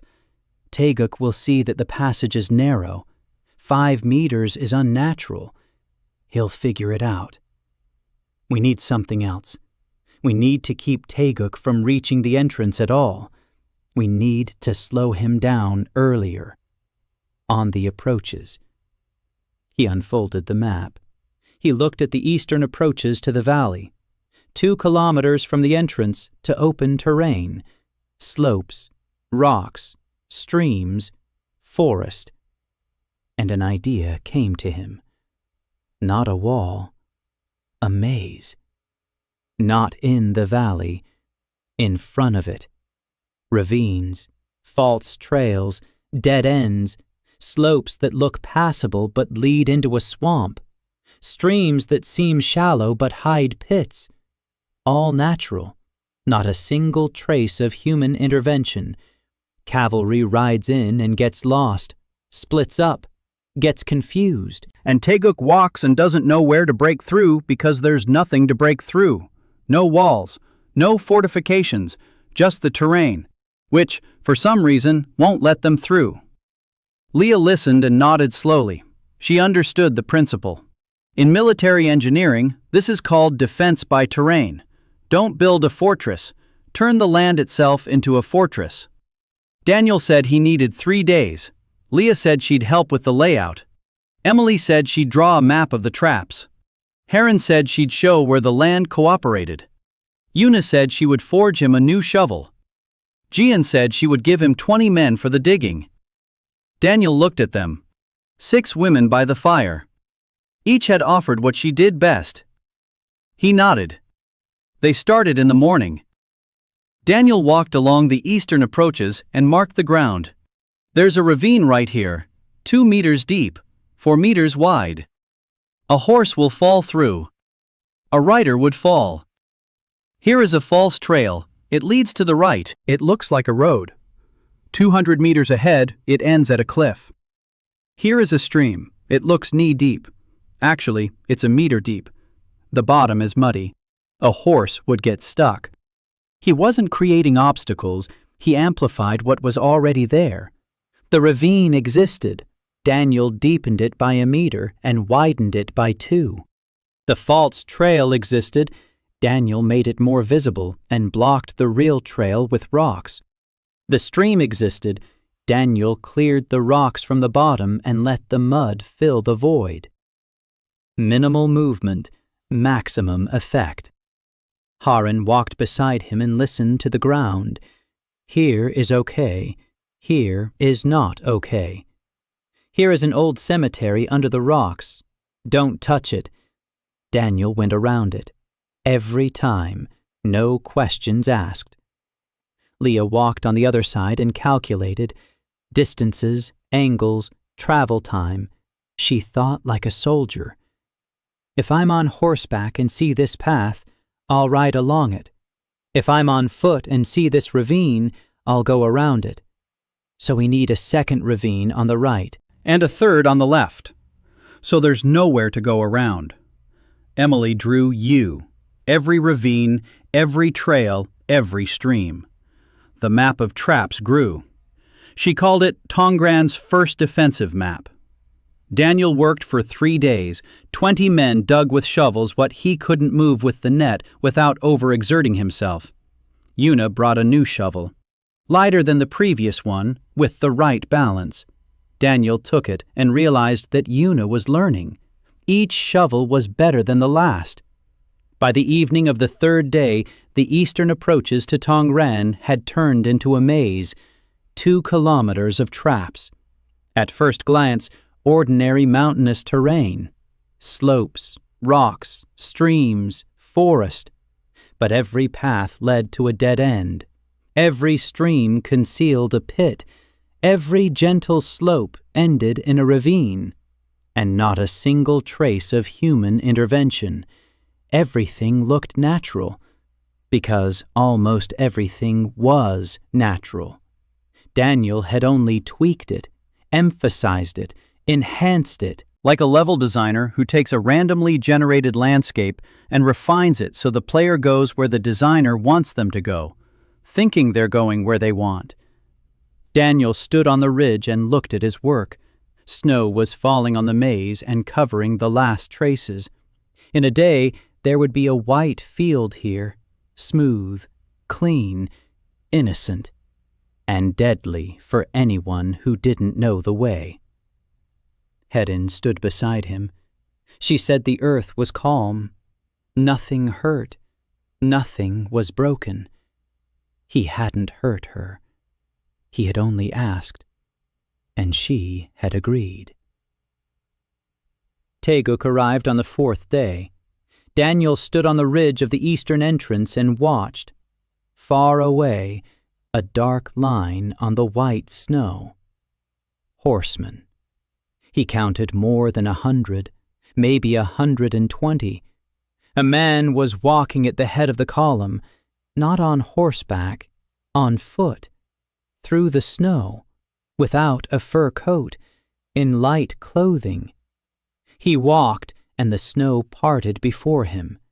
It didn't melt, It parted. The ground beneath him moved, pushing the snow cover aside. Teguk. Daniel saw him through the grid, and the grid showed what the eyes could not. Around Teguk, the earth was dead. Not sleeping, not quiet. Dead. Grass did not grow beneath the snow. The worms were gone. The roots had dried up. Within a 10-meter radius of him, the earth was scorched from within. He wasn't walking on the ground. He was walking on the corpse of the earth. Daniel felt the grid tremble, not from fear, from revulsion. His device reacted to Teguk like antivirus software to an infected file. Heron stood beside him, pale. She heard what Daniel saw. The earth was screaming. Not here. There. Under Teguk's feet. She said that earth crushers don't just break. They kill. The stone that Teguk broke will never be a stone again. It will become dust that doesn't remember it was a mountain. Daniel nodded. He understood. Delete without a recycle bin. The cavalry entered the maze. Daniel watched. The first riders took the widest path. It led to the right. After 200 meters, it ran into a ravine. The riders stopped, turned around, went left. The second path. After 100 meters, a stream. The first horse stepped in and sank up to its chest. The rider was thrown. Screams.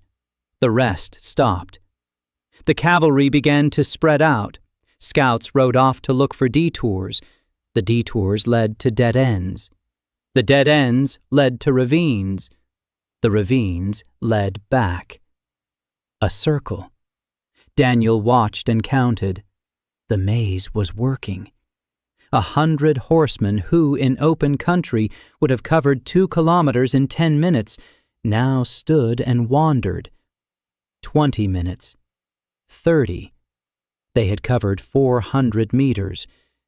And then Teguk rode forward. He stopped in front of a ravine. He looked down. Then he raised his hand. The ravine vanished. It wasn't filled in. It didn't collapse. It vanished. The ground at the bottom of the ravine trembled and turned into a flat surface, 2 meters deep, 4 meters wide, 100 meters long. Erased in a second. Daniel felt it through the grid. Pain. Like a punch to the stomach. The ground he had shaped 3 days ago ceased to exist. It hadn't shifted. It hadn't smoothed out. It had ceased. Teguk moved on. The next ravine. Hand up. The ravine vanished. A stream. Hand up. The stream dried up. The bottom became stone. Hard. Dead. Teguk moved through the maze like a delete cursor over a drawing. Erasing. The cavalry moved behind him across the flat, dead earth. Daniel watched. He counted. Teguk had destroyed 3 traps in 5 minutes. 12 traps over 2 kilometers. At that rate, he would clear the maze in 20 minutes. Leah stood nearby. She was counting the same thing. She said the maze wouldn't stop him. It would slow him down. It wouldn't stop him. Daniel knew it. The maze was designed for cavalry, not for a ground shaker. Something else was needed against Teguk. But what? A head-on duel. Him against Teguk. Move against break. No. Suicide. Teguk is stronger in a direct clash. His method is simpler and cruder. Breaking is always easier than building. Daniel descended from the ridge. He ran toward the valley. He thought as he ran, Toguk will pass through the maze. He'll reach the entrance. He'll see 5 meters of stone. He'll break it. He'll enter the valley. 340 people. A child named Tun. Terraces, canals, a spring. Everything he'd built over 3 months, wiped out in a minute. No. Think, Dan. Think like a designer. Toguk breaks what he sees. Heron said that. He breaks what he directs his power at. Directs. So he has a direction, a vector, and a vector has a blind spot. Daniel stopped. The grid flickered. He looked at the eastern slope of the valley, above the entrance. Not the entrance, not the wall. The slope. Steep, heavy, thousands of tons of rock and earth. If he brought the slope crashing down between himself and Toguk, not on Toguk, between them. A wall of debris, not built, collapsed. Toguk can break a wall, but can he break an avalanche? Not a structure. Chaos. Thousands of tons of rubble without form or order. Nothing to break. No structure, no connections, only mass. And to get through it, you need to move it, not break it. And Toguk doesn't know how to move things. Daniel ran toward the eastern slope. The grid showed the structure right here. A crack, an old one, a deep one. If he directs water from the spring into this crack, the ice will widen it within an hour. The frost is working in his favor. The slope overhangs the passage. If the crack opens, the slope will slide. An avalanche. Rock and earth and snow. Down. Into the passage. It would bury the entrance and everything in front of it. He didn't think about the fact that Toguk's men would die too. They were coming to kill his men. Him, Ari, Jian, Tona, who was a month old, Yuna's bell above the door. He ran to the spring. He worked quickly. He dug a channel from the spring to the crack, not with the net, with a shovel. Yuna's shovel. He was saving the mesh for the main task. Water began to flow. Warm. It found the crack. It entered it. In the cold, it began to freeze. The ice expanded. The crack creaked. Slowly. Too slowly. Toguk had already passed halfway through the labyrinth. Daniel placed his palms on the slope. He found a point of tension. With a crack met the solid layer.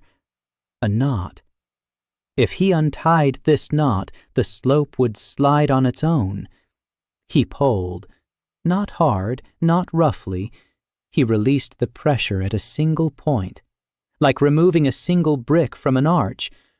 The slope sighed, deeply, like a living creature.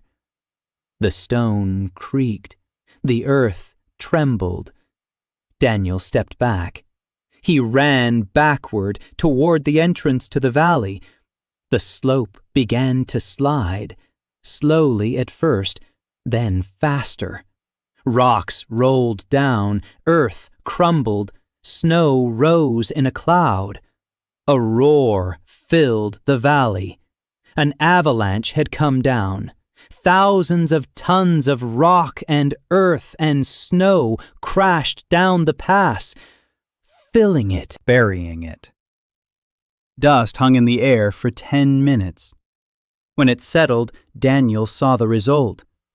The pass was gone. Instead of a 5-meter gap between the cliffs, stood a wall of rubble and rock 20 meters high. Formless, no structure, chaos.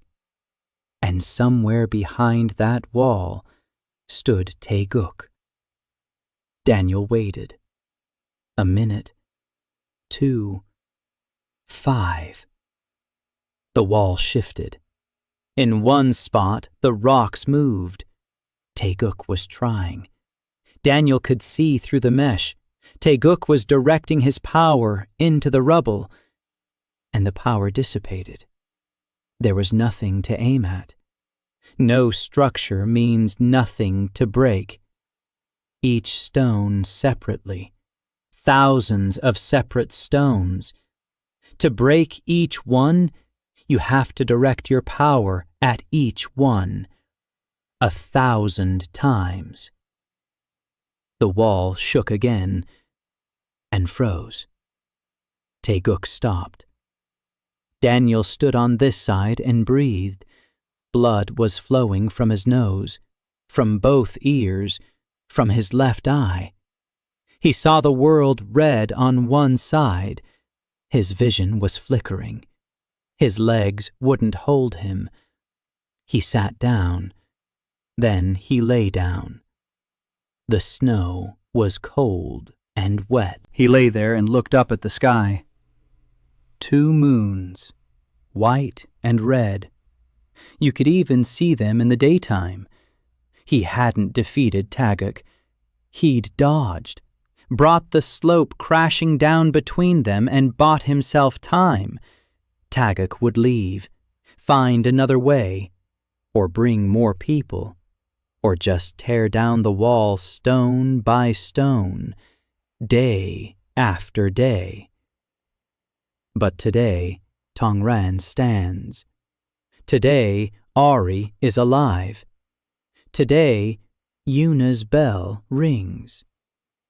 Daniel closed his eyes. The grid faded. For the first time in 6 months, he saw no lines, only darkness. And in the darkness, far below, something shifted. Closer than before. Something had noticed that the man above was fighting for the land it had built 1,000 years ago. And something had decided to wait. Just a little longer. To see what this man would do next. Winter had held Tongran in its grip for 4 months. Daniel had been bedridden for the first 2 weeks after the collapse. His body refused to work. The grid flickered dimly like a monitor on its last % of battery life. Heron came twice a day. She placed her palms on his chest and listened. She said the earth inside him was healing, slowly, like a fracture mending. Only this wasn't bone. It was a connection. Between him and the grid. Between the grid and the world. He had torn it when he brought down the slope. Not completely, but he had torn it. Ari fed him 3 times a day, rice water, fish broth, boiled roots that Heron gathered on the northern slope. Ari was no longer a 12-year-old girl with a dead rabbit. She had turned 13. She had grown 2 inches. Her voice had grown firmer. She directed the line to the spring and oversaw the distribution of firewood. Jian had given her this job. Not out of pity, Ari was handling it. Daniel watched her and thought that children grow up faster when the world forces them to. By the 3rd week, he got up. He went outside. Tongran stood there, covered in snow, quiet. Smoke from the dugouts, the smell of boiled fish, the sound of Yuna's hammer. She hammered even in winter. The hammering never stopped. It became Tongran's pulse. Daniel walked around the settlement. Everything was working. The canals were frozen, but people carried water from the spring in buckets. The spring didn't freeze. The water from deep underground was warm. The terraces slept under the snow. The cellars were full. People lived. They weren't just surviving.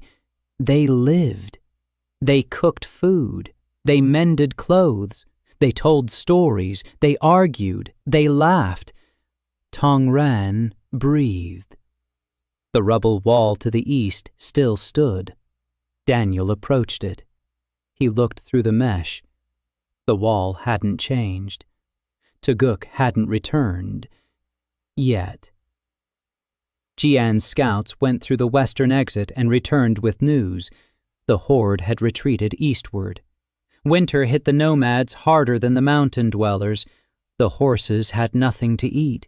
The people were freezing. Toguk had left with the main forces, But he would return, in the spring. Daniel knew. Everyone knew. Winter was a respite, not a victory. He used it. Every day. The grid was being restored, and he worked. Not with stone, with people. He gathered 10 men, the most observant, the most patient. He taught them to read the ground, not through the grid, with their eyes, with their hands. The color of the earth, moisture, density. If the clay is dark, it means it's wet, which means water is nearby. If a stone rings when struck, it's solid. If it hums, there's a crack inside. If the soil smells of iron, it's ore. Simple rules, engineering principles, but to the people of Tongran, they sounded like a revelation. Master Wan wrote down every word. There wasn't enough birch bark. Emily gave him paper from her own supplies. In the middle of winter, a boy came to Daniel. 14 years old, skinny, silent. He stood before Daniel and didn't say a word. He just stood there. Daniel asked what he wanted. The boy raised his hand and traced a line in the air. A line that only Daniel could see. Daniel froze. The boy could see the grid. He looked at the boy through the grid and saw it. Around his fingers, thin threads of coordinates, faint, barely visible, but real. The boy's name was Su-ho, an orphan from an eastern village. He had come with the refugees 2 months ago. He didn't say a word. No one paid him any attention, but he saw the lines. From the very beginning. From the day Daniel lifted the first mound by the road, Su-ho saw the earth moving along the grid, and he kept quiet because he was afraid.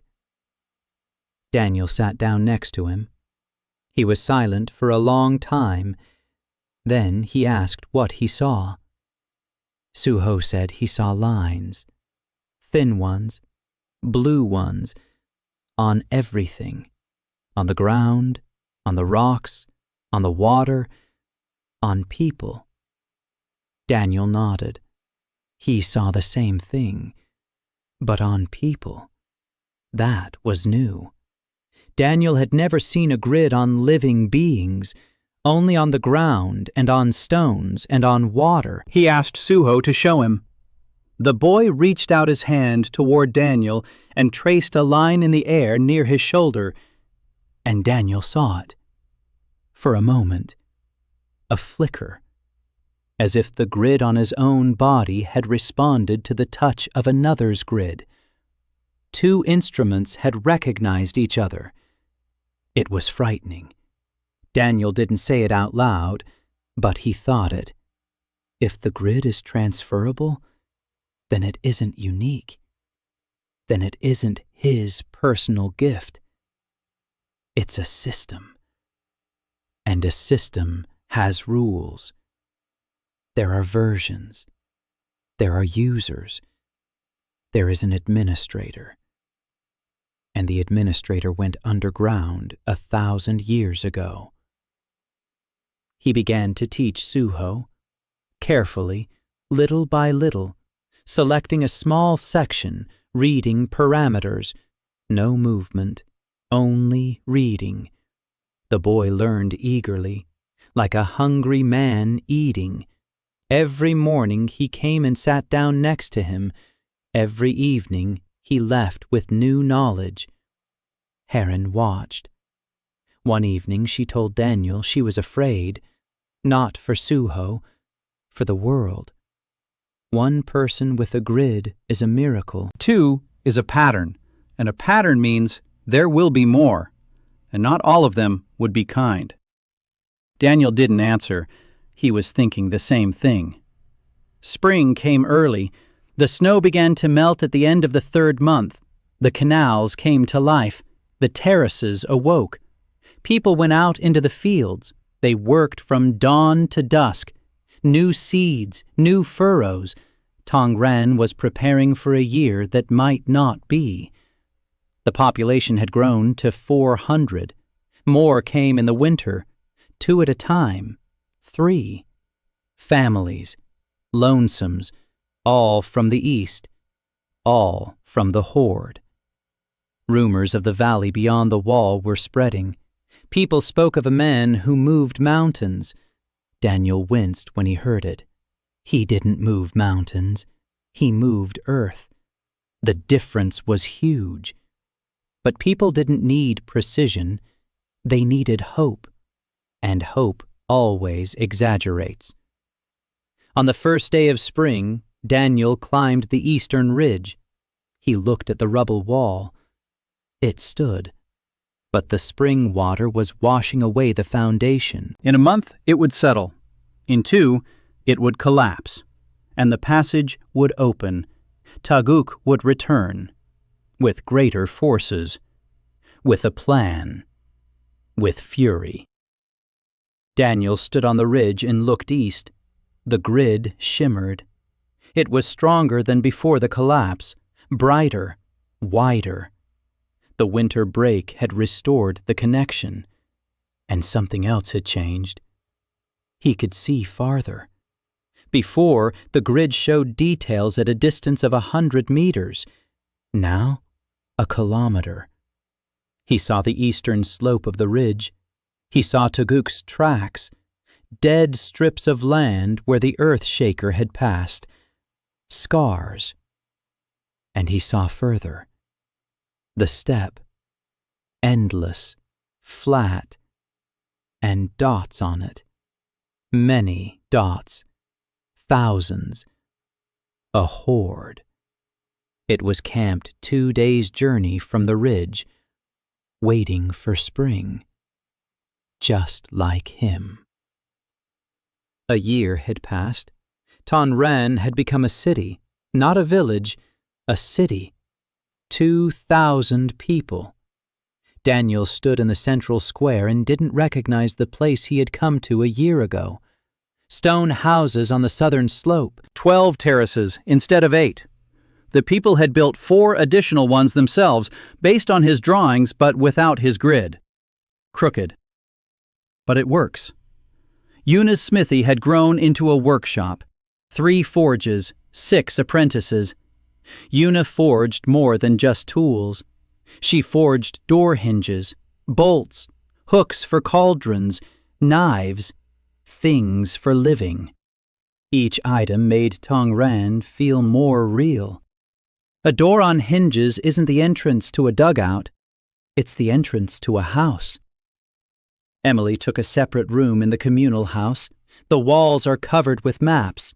A map of Tongran, a map of the surrounding area, a map of the eastern approaches, a map of the waterways, a map of the underground layers. She drew everything Daniel saw through the grid and everything she saw herself. Her maps became the basis of governance. Qian made decisions by looking at Emily's map, not at the advisors, at the map. Leah built a second dam, without Daniel, on her own, following his principles. A cascade, rapids, side channels. It works. Not perfectly. The second rapid is too shallow. It will be washed away in the spring. But Leah knows this and is already sketching out reinforcements. She is learning, quickly, eagerly, like Yuna, like Suho, like all of Tongran.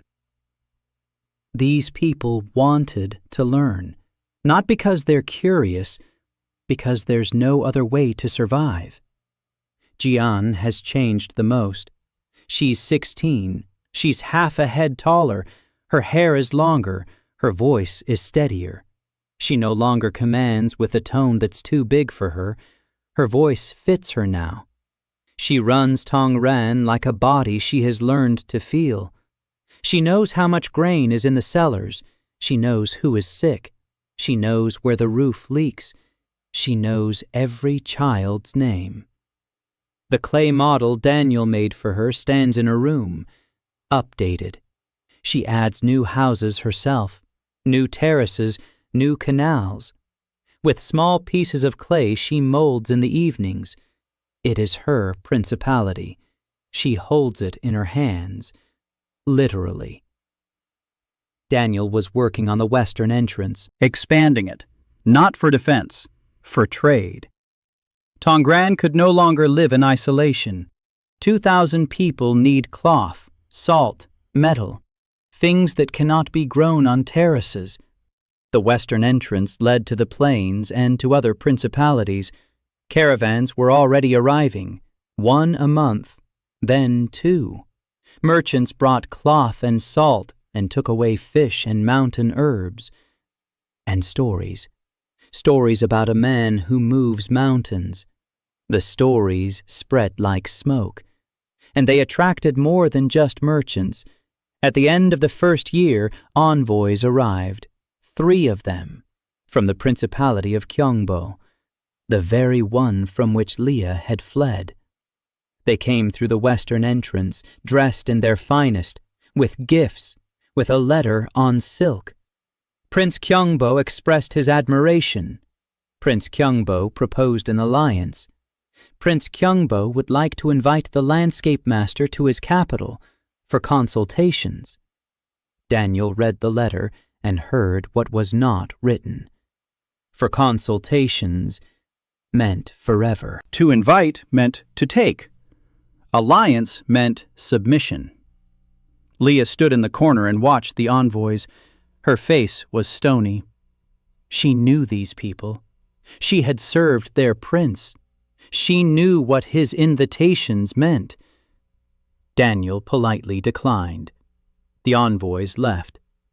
A week later, others arrived, from the Principality of Hamgyong, with different gifts, with a different letter, with the same meaning. Come to us. Help us. Become one of us. Daniel refused again. Then a third group arrived, not envoys, 3 men in travel clothes without coats of arms. They carried no letters. They came at night. A patrol caught them at the western entrance. During a search, they found 3 knives, poison in the hollow handle, a map of Tongran drawn on the outside based on descriptions. Assassins. Jihan interrogated them personally. They remained silent. Then one spoke up. He said they were sent by the Cartographic Guild, not the Principality, the Guild, because Daniel is mapping the world without permission. Because he is a heretic. Because if one man can alter the landscape without the Guild's approval, then the Guild is no longer needed, and the Guild does not want to be unnecessary. Jian listened. She looked at Daniel. He shook his head. Don't kill them. Let them go. Let them return and tell what they saw. Terraces, canals, the dam, 2,000 living people. Let the Guild decide what to do with this. Jian let them go. Leah was against it. She said they would return with an army. Daniel said it was possible. But murder, words, even of people like that, is war. And Tongran isn't ready for a war on 2 fronts. The Horde from the east, the Guild from the west. A choice must be made. He chose the Horde. Because the Horde doesn't bargain. Because Taeguk will return in the spring, and this time he won't be breaking stones. He'll be breaking people. Emily sat in the corner and listened. She was silent all evening. Then she came to Daniel at night. She said she needed to tell him something. She said that the reports she'd torn up on the first day weren't the last. She'd sent 3 more, secretly, in the first month, when she still didn't trust him, when she still considered him a heretic. She'd described his abilities, his methods, his weaknesses, nosebleeds, exhaustion after hard work, everything. She'd sent it all to the guild. The assassins came for her. She stood before him and waited. She didn't make excuses. She didn't cry. She just stood there. Daniel was silent for a long time. He looked at her and thought about how trust is the most fragile thing, more fragile than glass, more fragile than ice. And he had just learned that the crack in it was older than he thought. Then he asked why she was telling him this now. Emily said it was because the next assassins would know about Su-Ho. She had written about the boy who won the net in her last report, before she stopped writing. The guild knows about Su-Ho. Daniel stood up. He went outside. He stood in the cold. The net shimmered. 2 moons watched. He came back. He told Emily that she would stay, that he wasn't kicking her out, that mistakes were part of the project, but that from now on she would draw 2 maps of every new fortification, a real one for Jian, a fake one for anyone who tried to steal it. Emily nodded. Her eyes were shining, but she wasn't crying. She left. Daniel lay down. He didn't sleep. 1.5 years, Daniel found the first cache. He was looking for stone for a new terrace at the far end of the valley. The scanner showed an anomaly beneath the northern slope. The soil density at a depth of 2 meters was uneven, as if something were lying in the ground. He dug for half a day, alone.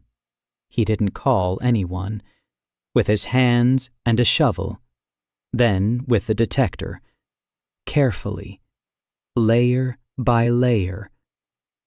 At a depth of 2 meters lay a stone slab, flat, smooth, polished, the size of a door. Signs were carved into it. Not letters, not runes. Coordinates, numbers. Daniel recognized the format instantly. It was his grid. The same lines, the same values. Latitude, longitude, altitude. The slab was a map. More precisely, a marker. A marker. Like a bookmark in a browser. Someone 1,000 years ago had marked this spot, preserved its coordinates in stone. Why? Daniel sat next to the slab and thought. The coordinates didn't point to Tongran, to another place, far to the south, between the 2nd and 3rd ridges. He didn't know what was there. The grid didn't reach that far, but the coordinates were precise, to the meter. Someone wanted them to be found. Someone who saw the same grid. Someone who was here before him. Kelthan, or whoever came before Kelthan. He told Heron. She came. She looked at the slab. She touched the symbols with her fingers, closed her eyes, listened for a long time, then opened her eyes. Said that the stone remembers hands, large, warm, the same ones Daniel saw in his dream. The hands of the one who raised the 7 ridges. He was here, in this valley. He left this mark and moved on, south, to where the coordinates lead. Daniel asked if he should follow him. Heron was silent. Then she said it was his decision, but that the earth wants it. The earth is pulling him there. She feels it in every stone of Tongran.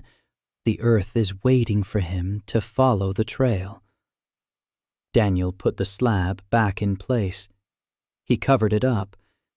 It wasn't time yet. Spring. Teguk is coming.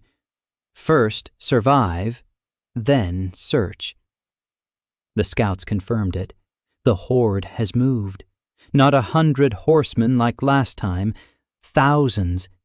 The nameless Khan has gathered all his forces. 6 earth-shakers marched with him, and Teguk at the head. They had breached 2 ridges, 2 mountain ranges cut in half, dead scars across living stone. Hedin cried when she sensed it, quietly, turning away.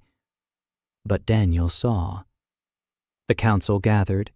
Everyone, Jian, Hedin, Emily, Yuna, Leah, Master Wan, Su-ho, Daniel. Leah spread out the map.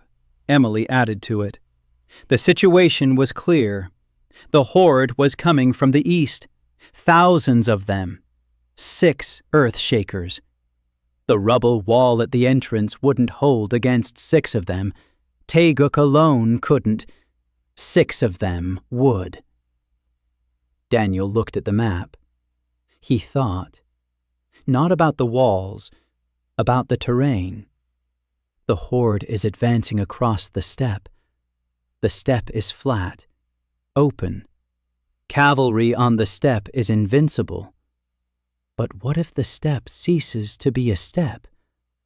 He looked at the grid, zoomed out to maximum scale. 1 kilometer, 2, 5, 10. He saw the eastern steppe stretching to the horizon, a flat plain, grass, not a single hill, not a single ravine. Perfect terrain for cavalry, and the perfect canvas for a designer. Daniel said he wouldn't defend Tongran. Silence. Everyone was watching. He said he would go out to meet the horde, not to fight, to work. He would reshape the steppe, turn the flat plain into a labyrinth, not a small one, not 2 kilometers, 20, 30, as much as their strength would allow. Ravines, hills, swamps, false trails, dead ends, a different scale. Not traps for 100, a landscape for thousands, a theater of war. Leah looked at him. Then she nodded slowly. She understood. Cavalry is useless in rough terrain. Earth-shakers can break through, but they can't break through forever. 6 men won't clear 30 kilometers, not even 20. The horde will get bogged down. It will lose speed. It will lose its advantage. It would lose its direction. Heron shook her head. She said it was too much. The sheer volume of work would kill him. 1 man alone couldn't reshape the steppe. Daniel looked at Su-ho. The boy was looking at him. His eyes were calm. He understood. Not 1, 2. Su-ho was still weak. He can't move the stone, but he can see. He can mark it out. He can show Daniel where the ground is softer, where it's easier to work, where there's more yield for less effort. A second set of eyes, a second grid. They set out 3 days later. Daniel, Su-ho, Harin, Leah, 20 volunteers with shovels. Jian stayed in Tongran. Emily stayed. Yuna stayed. Forging, cooking, holding the city. They headed east, through the ruined rubble wall, through the old maze of traps that Taeguk had cleared in the fall, through the pass, and they emerged onto the eastern foothills. Ahead lay the steppe, flat, green, spring grass up to the knees. Daniel stood at the edge and looked out. The grid unfolded fully, and he saw the steppe as he had seen an empty project file in the old studio, a blank slate, endless possibilities. He began to work. The first ravine, long, deep, across the Horde's path. He dug the ground down, 1 meter, 2, 3, 6 meters wide, 200 meters long. A horse couldn't jump over it. You could go around it, but it's a detour. A second ravine nearby, parallel. Between them, a narrow passage. The passage leads to a dead end. The dead end runs into a third ravine, a labyrinth. Only bigger. Much bigger. Suho walked alongside and pointed things out. Here it's soft. Here the water is close. Here there's a rock and it's better to go around it. His network saw what Daniel missed. Details. Little things. But the little things saved energy. Haren listened to the ground. She warned them. There's a graveyard here. Don't touch it. There's an old riverbed here. We can use it. Leah commanded the people. 20 shovels worked non-stop. They dug what Daniel couldn't move with his grid. Shallow ditches, false trails, embankments. He worked for 5 days. He didn't sleep. He ate on the go. Blood flowed constantly from his nose, from his ears, from his gums. Hedden gave him a decoction every 3 hours. Suho took over for her when he could. The boy had learned the simplest operations. Raise the soil by 10 centimeters, lower it by 20. Trifles. But over 5 days, those trifles added up to kilometers. By the end of the 5th day, the 20 kilometers of steppe before Tongran were no longer steppe.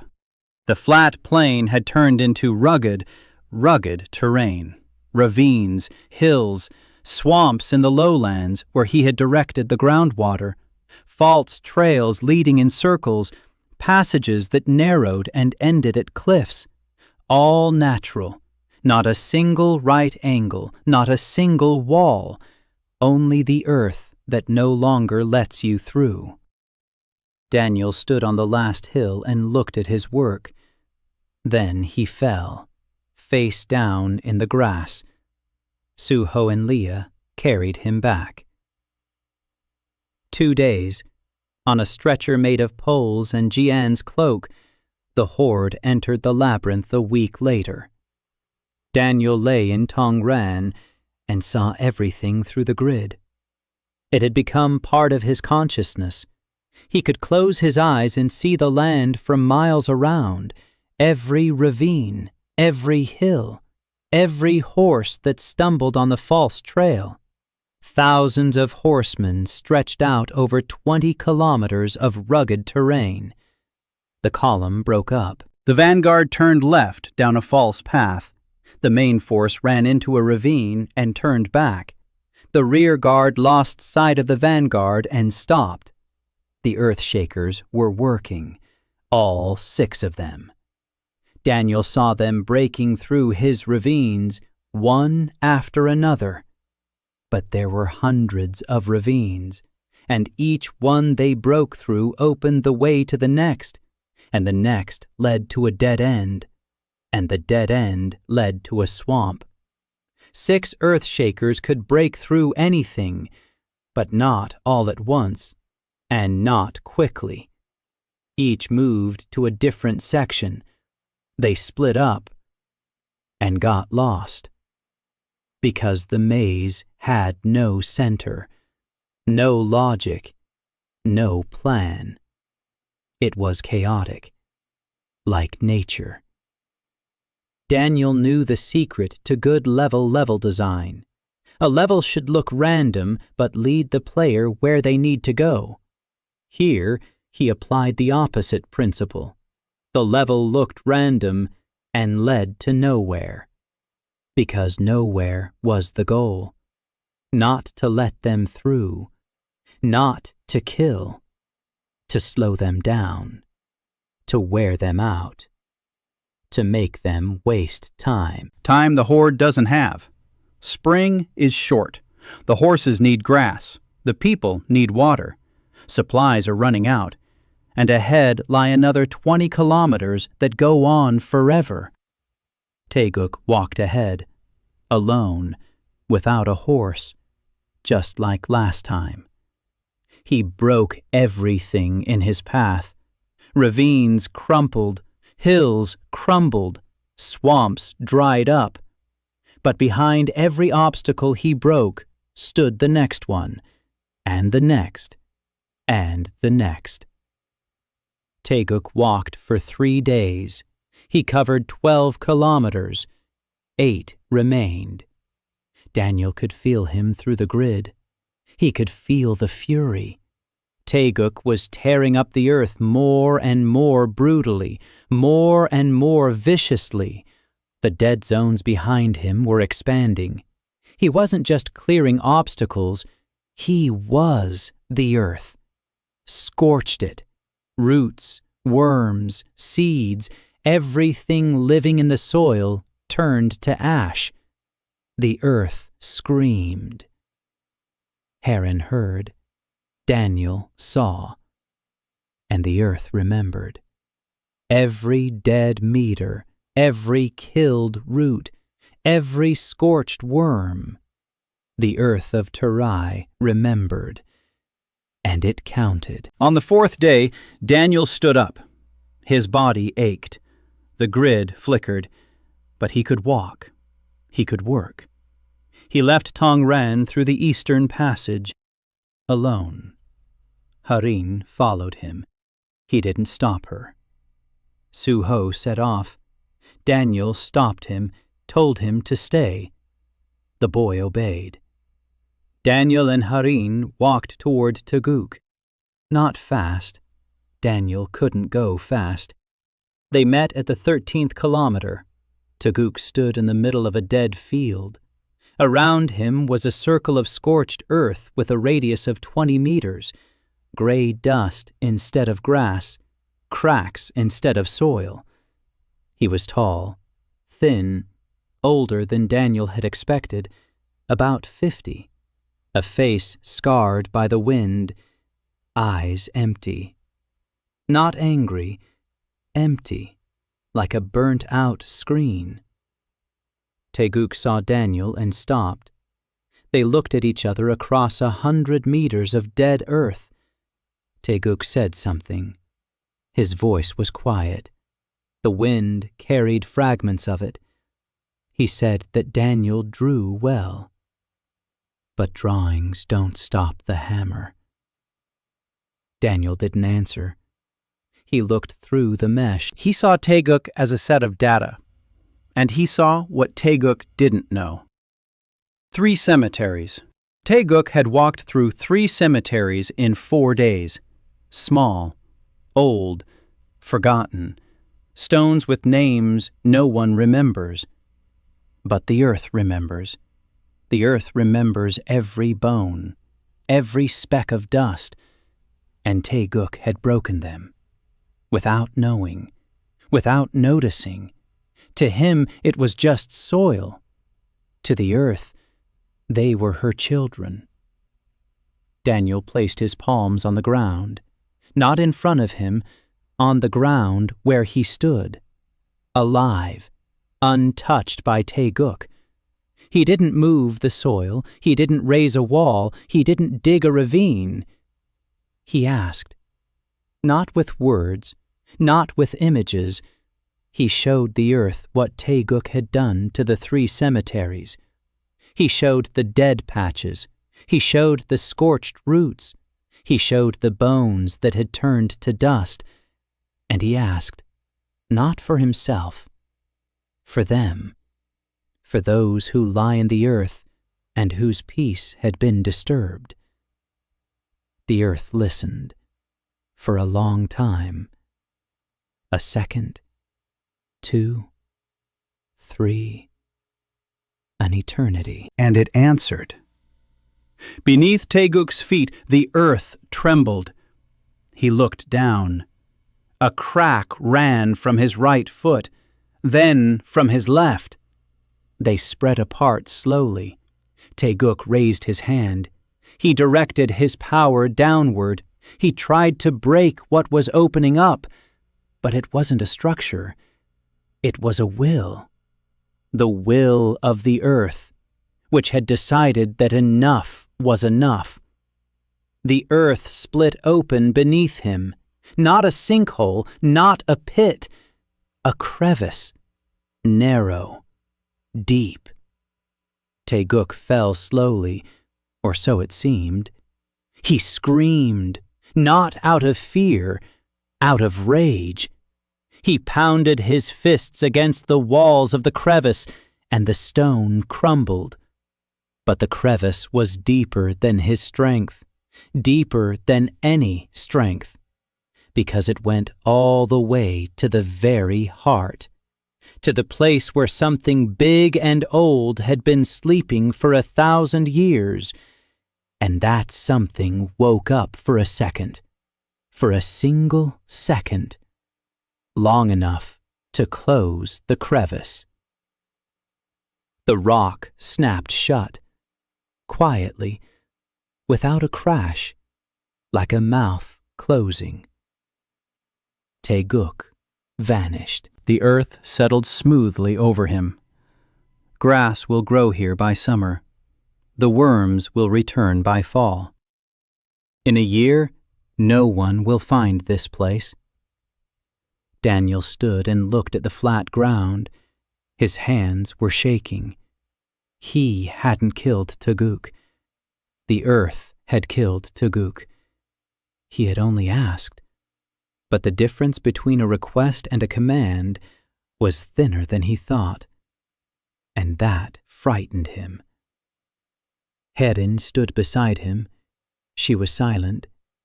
Then she took his hand. Her fingers were warm.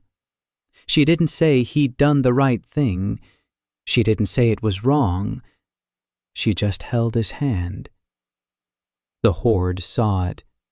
The horsemen on the nearest hill saw their chief earth crusher sink into the ground. Silence. Then a scream. Then chaos.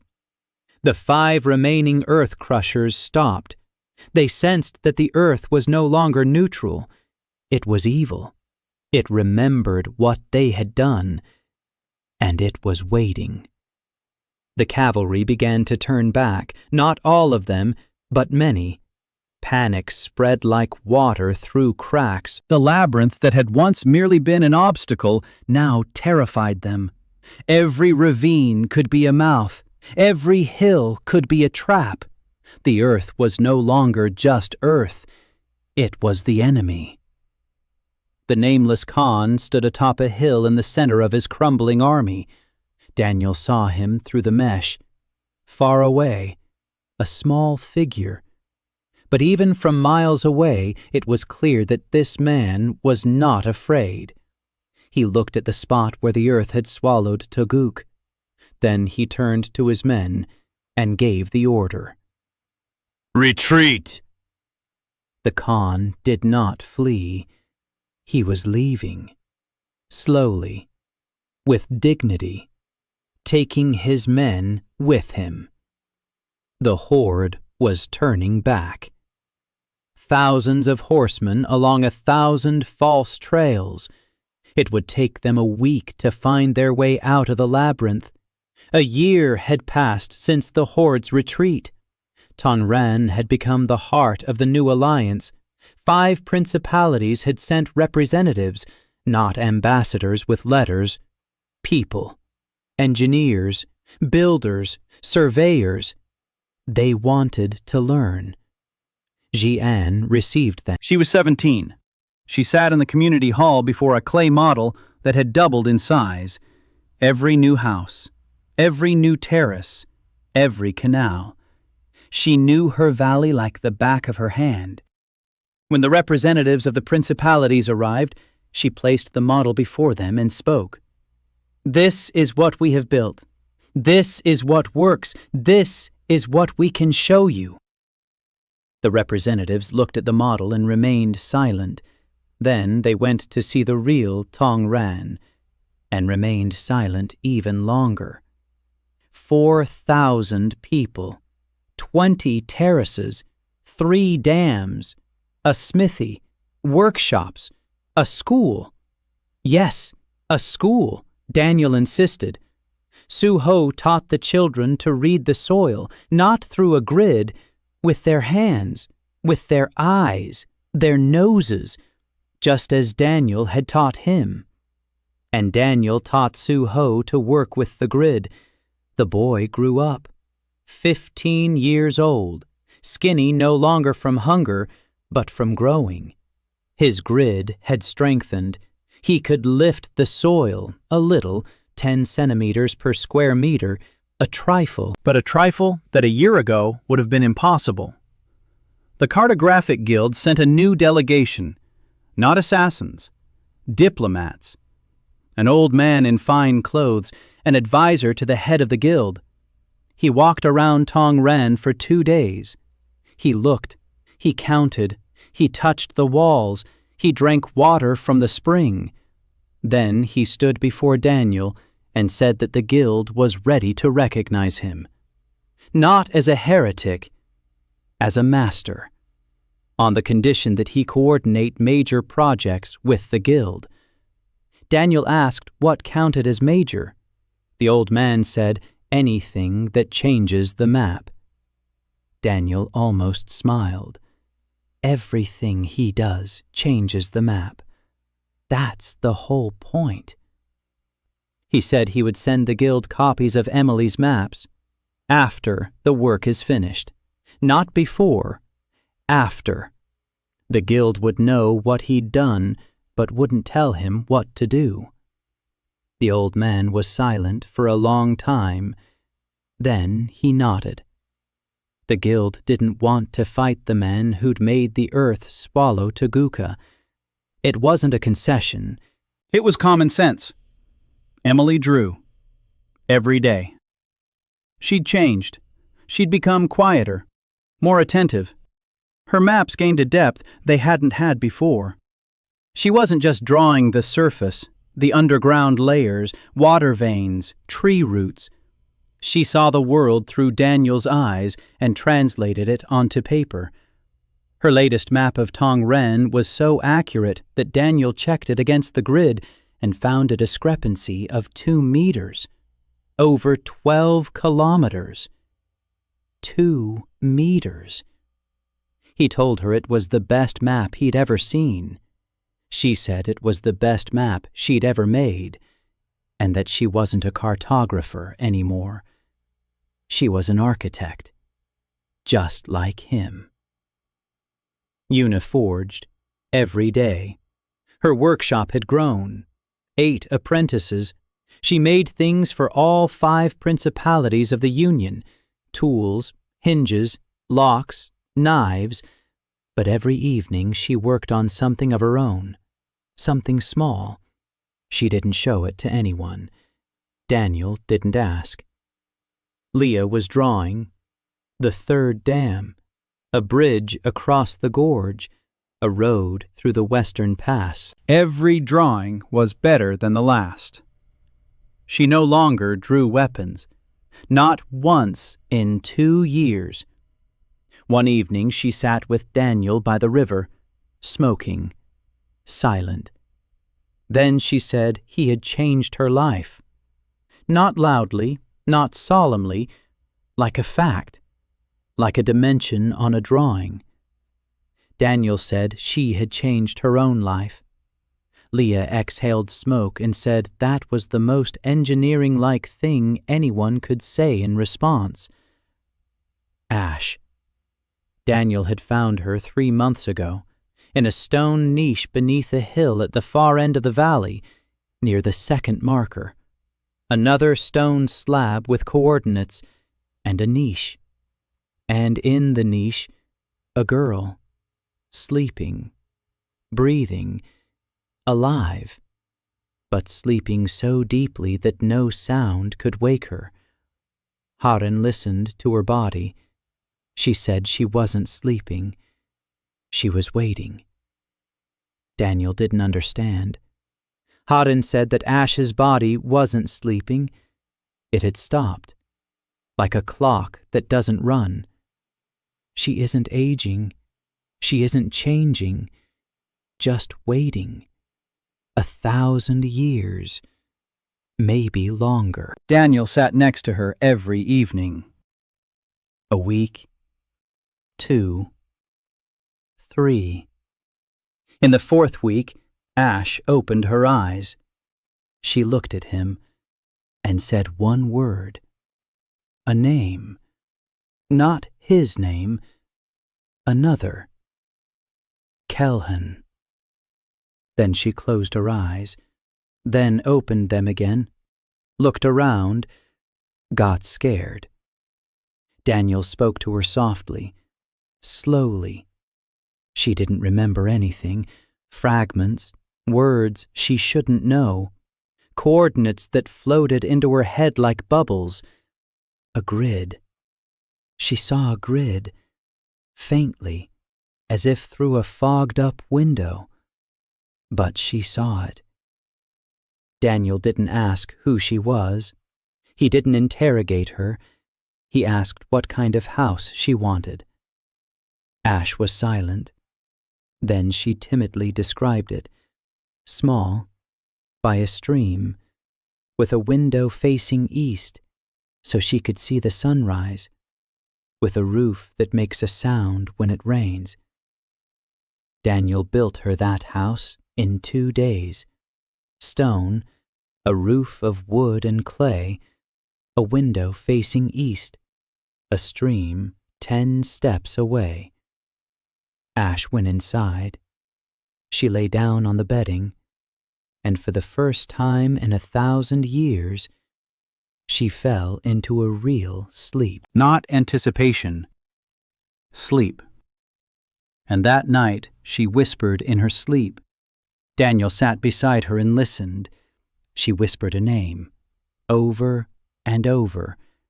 Not Kelhan, another name, older, deeper, the name of the one who raised the 7, the name of the one who went into the earth, the name of the sleeping God. Daniel listened, and the grid inside him responded to every syllable, like a resonance, like a code that matched a key. He understood. Ash is no ordinary person. She is connected to the previous architect, perhaps a daughter, perhaps a student, perhaps a part of himself left in the stone as a bookmark, a living bookmark, with a password in the form of a name. And Daniel now knew that name. He stepped out of Ash's hut. Night, 2 moons, white and red. Tongran slept. 4,000 people. Terraces, canals, dams, the smithy, the school. Everything he had built in 2 years, everything they had built together. He climbed the only hill he had never touched, the central hill of Tongran. He had avoided it from day one. He hadn't moved a single stone. He hadn't shifted a single handful of earth. Something told him not to touch it. The grid was silent about this hill. It showed no data, a blank spot. The only place in Tongran he couldn't read. He stood at the top and looked down. Tiny lights, campfires, windows, the life he had helped create. Ari sleeps in the house she built herself. 13 years old. She learned how to lay stone. Her walls are crooked, but they stand. Jian sleeps next to the model. Herin sleeps in the monk's cell she carved out of the rock. Emily sleeps among the maps. Yuna sleeps next to the anvil. Leah sleeps with a blueprint under her pillow. Ash sleeps in a small cottage by the stream. Su-ho sleeps, and his grid flickers quietly like a nightlight.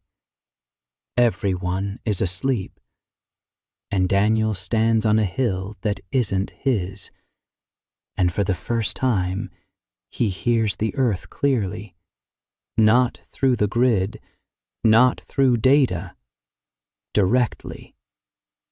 The earth whispers, not to him, Through him. It whispers a name. The same name Ash whispered. The name of the sleeping god. The name of the previous architect. And Daniel understands. The hill beneath his feet is not a hill. It is the place where the architect went into the earth 1,000 years ago. That is why the grid is silent here. That is why he could not touch this hill.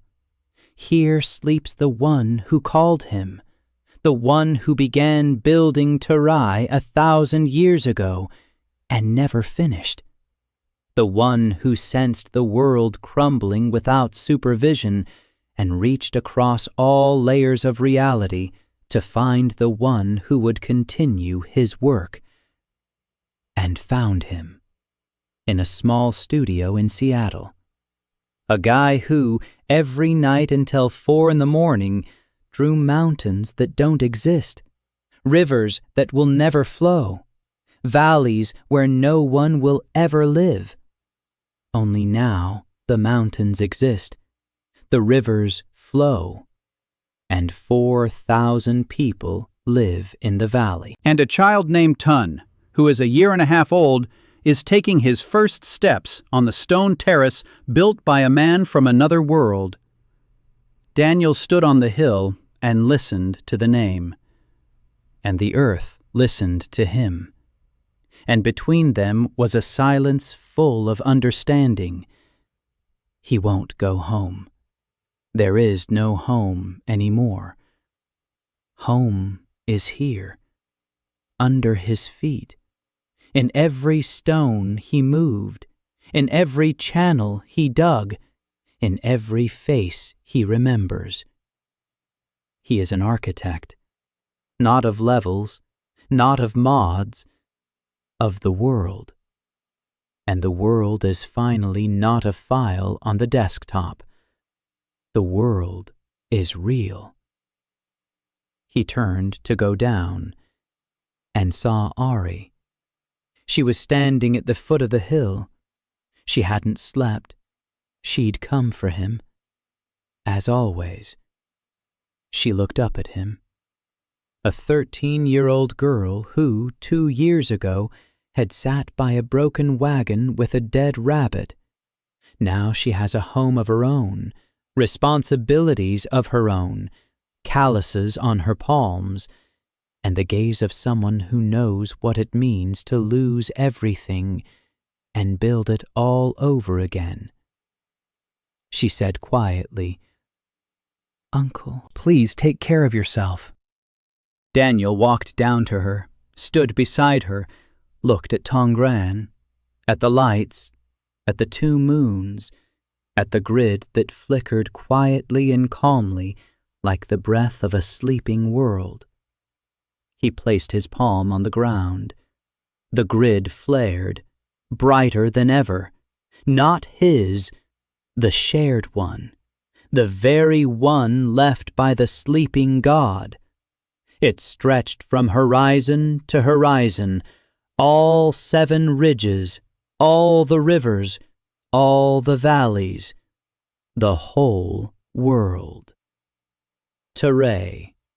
An unfinished project. His project now. He had preserved it.